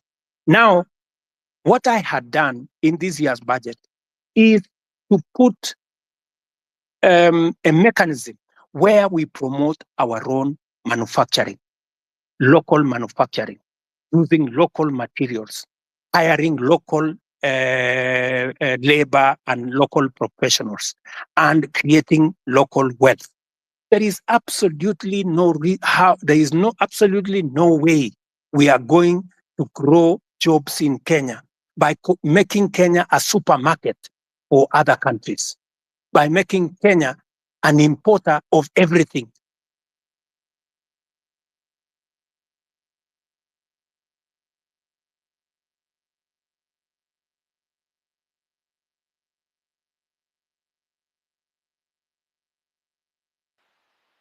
We can't hear you. You're done.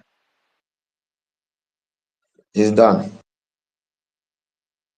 Omondi. Okay, one last question. One last question before I give somebody the mic. I'm seeing several questions flowing to me. It's also mine.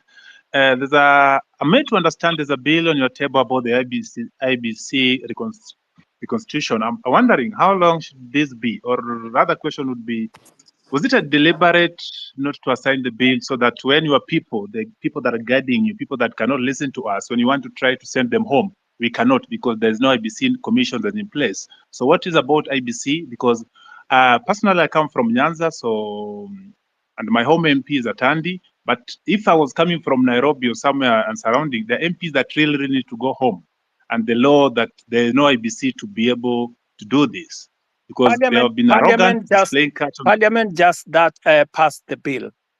It has found its way to my office.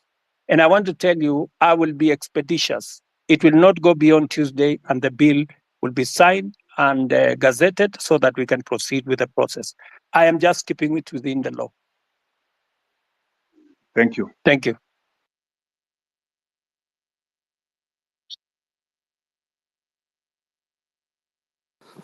Okay, thank you, Mr. President. I think we can get another. I'm having issues with my phone. I don't know why. So let's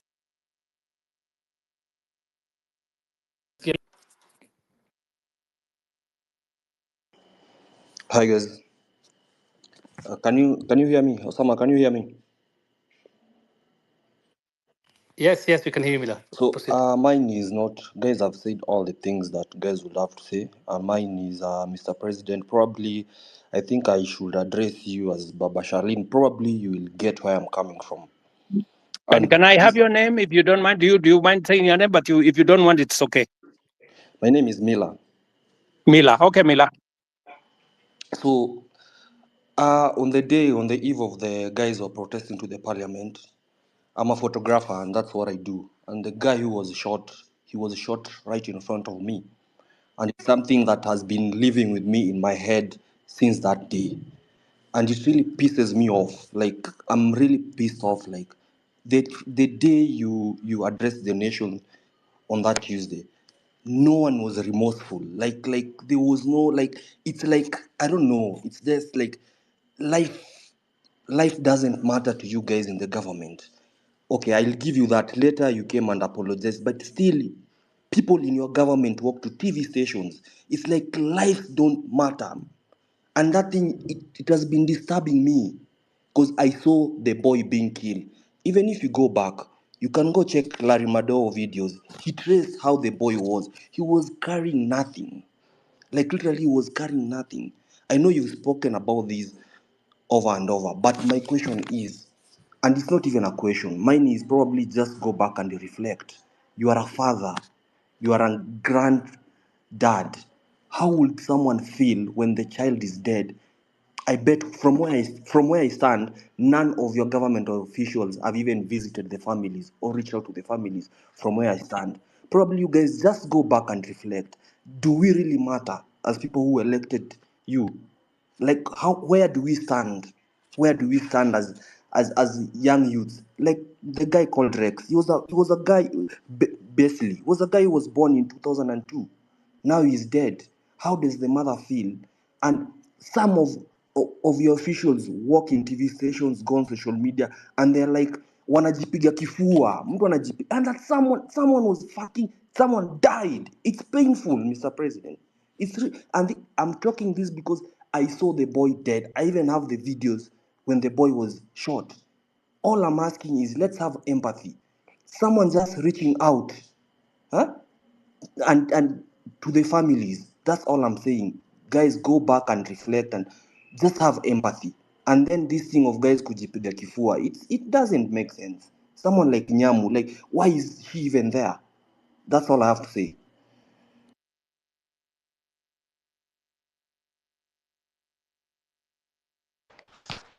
Hata mimi nataka kuongea manze. Sijui kama mtanipenda kiasi. Juu ni mvibaya sana. Yeah, speak. So kitu ya kwanza mi sijui kizungu.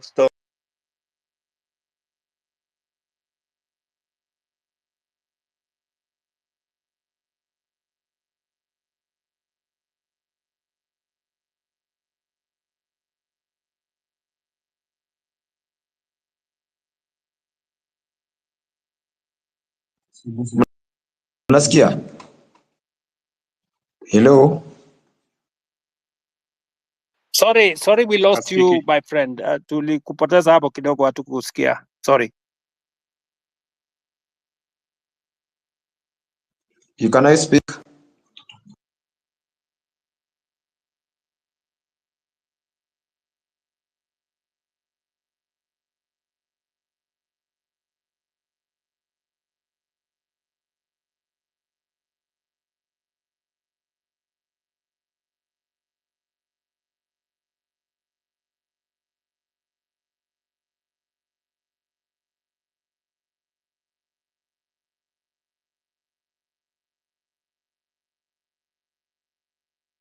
Sorry, good people. I don't know whether are we still online. I don't know whether are we there. Yes, we are online. Yes, I can hear you.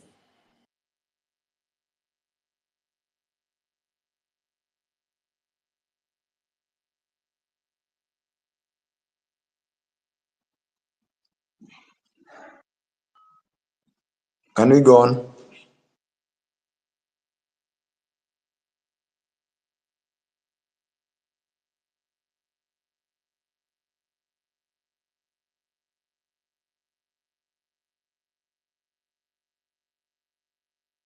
I'm sorry, I can't hear. I can't Yes. hear anything. I don't know whether are we on. Yes. Yes, you're on your I think there's nobody asking question. Perhaps I ask as we get other on the board. Maybe I'm talking too much or asking too much. Forgive me for that, but nobody's speaking. Another question is not another question that I've seen people saying or asking you rather to don't reshuffle the cabinets or the CS, moving from the one ministry to the other. You've seen that one before. What you're seeing is just transferring competence in one field to another department or another ministry. Please get new faces. You have a lot of people around you. You have brains behind you. When I was growing up, when I was young, in the time of Kibaki, I used to associate being a minister with some smart people, and you are one of those people in your spot back then. Suddenly, this day, you have people. The best they can deliver is just abuses and too much, too mouthy. Can you just bring us new people that are going to work? As recent as yesterday or 2 days ago, one of your peers came out to tell us that the money we've been contributing for the injured and those we lost in this struggle was waived by Kenyatta National Hospital and other public hospitals. She came late. The person that was in charge has been doing an excellent job. Hanifa keeps everything better than the government. Every detail of spent, telling us ABC has done by her. That give us transparency, not these other people that just keep saying. Okay, let me. Mila made a very passionate and I think correct analysis of what happened, especially of Kennedy, who died in Rongai, and I believe that he is right. You know that's really a very regrettable situation, and I apologize on behalf of every official who should have done something about that situation. I have explained that the boy who died in Rongai was actually shot by one of the criminals who actually snatched the gun from the police. That criminal was, however, shot by the police because if the police did not shoot him, then he would have caused more deaths of more Kenyans because these are reckless people. Sometimes some of those people are not even in their correct level of senses, and therefore it is regrettable. And I agree with you. It is really unfortunate that you watched an incident that's going possibly to affect your life for a long time. Sorry about that. And I know you have made reference to me as a father, which is true. I have 4 Gen Zs in my home. And I promise you, they take me to task, on some of these things. And I have to do a lot of explaining some of the time. And this is just the same way I'm explaining to you guys here. I agree that some of our officials are arrogant. Some of them, speak out of turn, and then some of them display, obnoxious opulence, if I may say that, which does not just anger the public. Sometimes I call in some of those people, and I give them a piece of my mind, because even Nyamu, I have had occasion to sit her down, and tell her, I mean, she needs to change what she's doing. And when you are in my position, you are also a father figure. Some of these young people, they get excited about many things, and sometimes they do the wrong things. And I want to tell you that I know somebody here mentioned Karen Nyamu. Karen Nyamu is a girl I've had to sit her down sometimes and tell her, look, she needs to do things differently. So I agree with you that, but I have also undertaken, I have said, I know what is cutting, I know what's going on, and I have promised that I will be making changes. I know you have said that I should not make changes. I should clean the slate clean. But you see, you don't have the job I have. And there are many things that I have to do to be able to get things done. And it's quite something. But I have had you, and I have had the many Kenyans who have talked on this platform, and I'm very happy that we are having this conversation on X.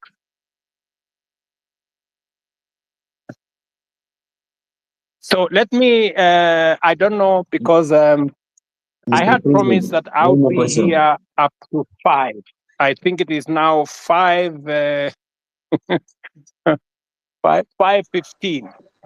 And I have another assignment with our Olympics team that are coming to. I have a bunch of wonderful Kenyans who are going to represent us in Paris. They are sitting somewhere outside my office. And with a lot of respect, I want to say to all the people who have asked me the very important questions, very Mr. difficult President, I questions. have a final remark before you go. It's Kioti speaking here. Okay. Okay, Mr. President, before you continue, I'm Marvin Mabonga. I come from Kimilili constituency in Bungoma County. So, Mr. President, before you go, I want to let you know that in your cabinet, currently we are having so many incompetent cabinet secretaries. For instance, let me give you an example of your friend, Kipchumba Murkomen. Kipchumba Murkomen did law. He has never been in any law firm in this country. He has never won any case. But currently, he's heading the Ministry for Road and Transport.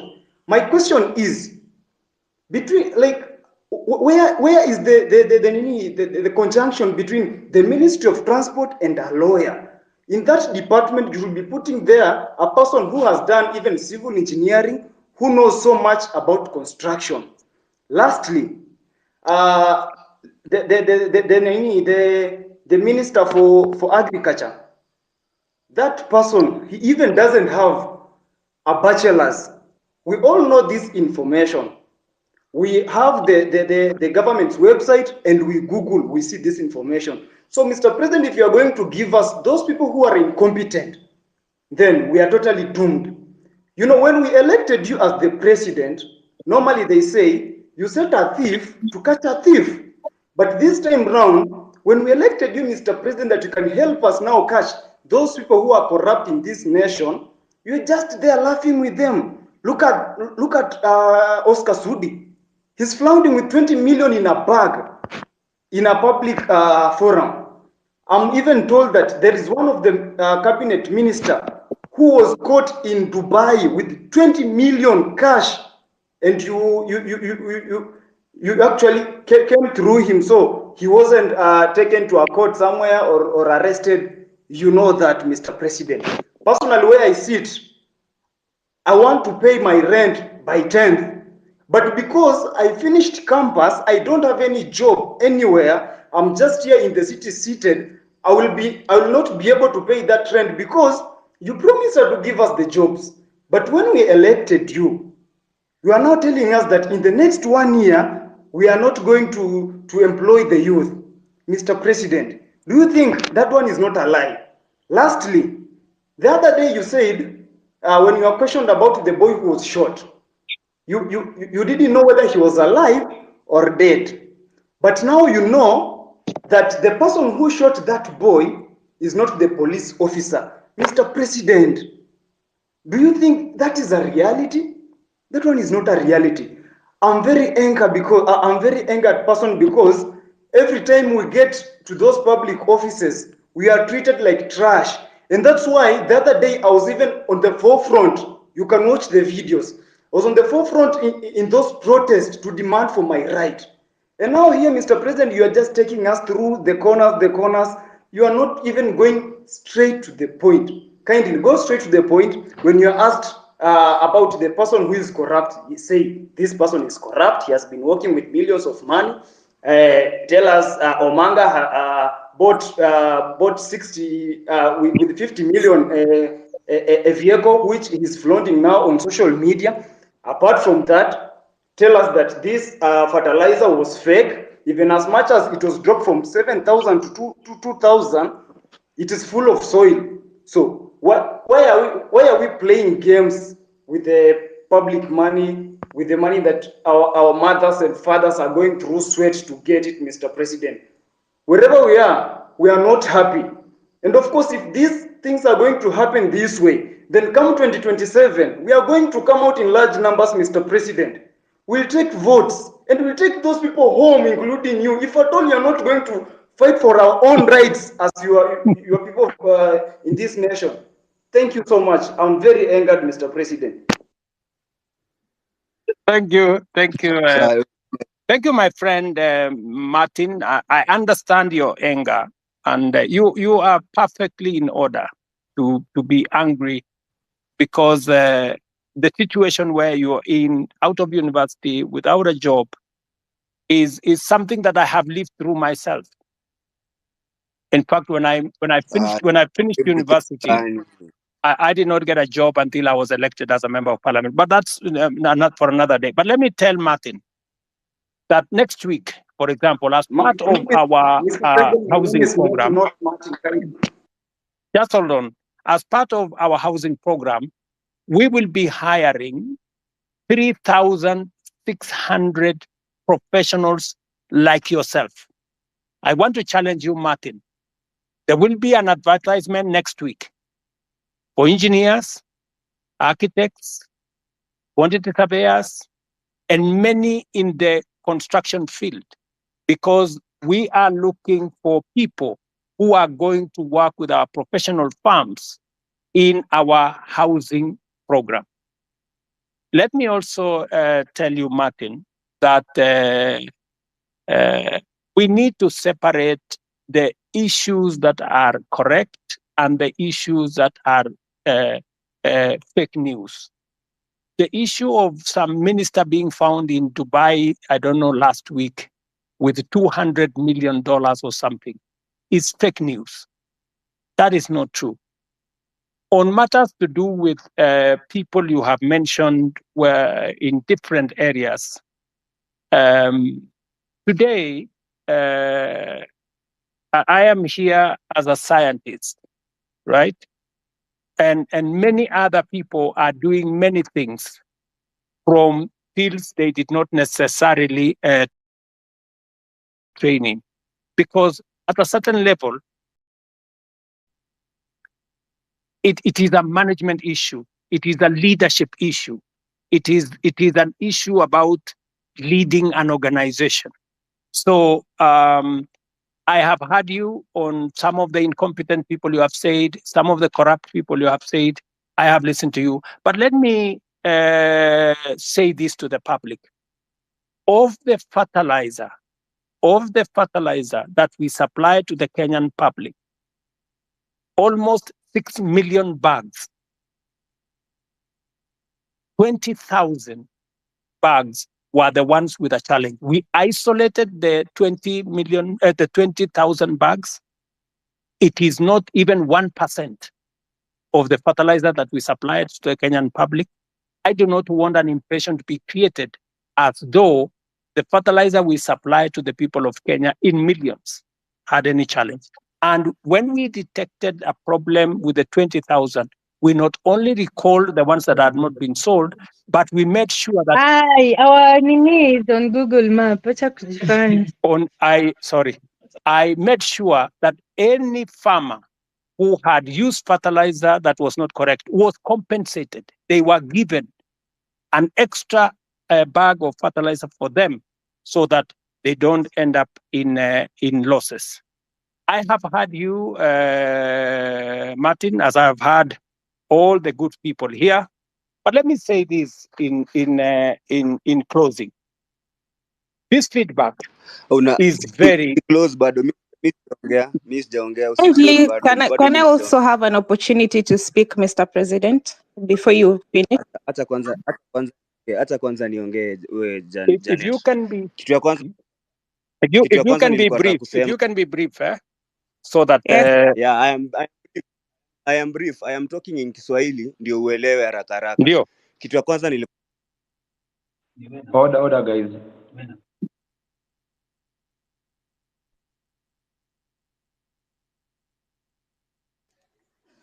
Is anyone speaking or can I speak? Osama? you can speak. You can speak. Okay. First of all, good evening, Mr. President and everyone evening. here. Good evening, my dear. Okay. So my name is Jeanette Brenda, and I don't have any questions because I feel like the people have asked questions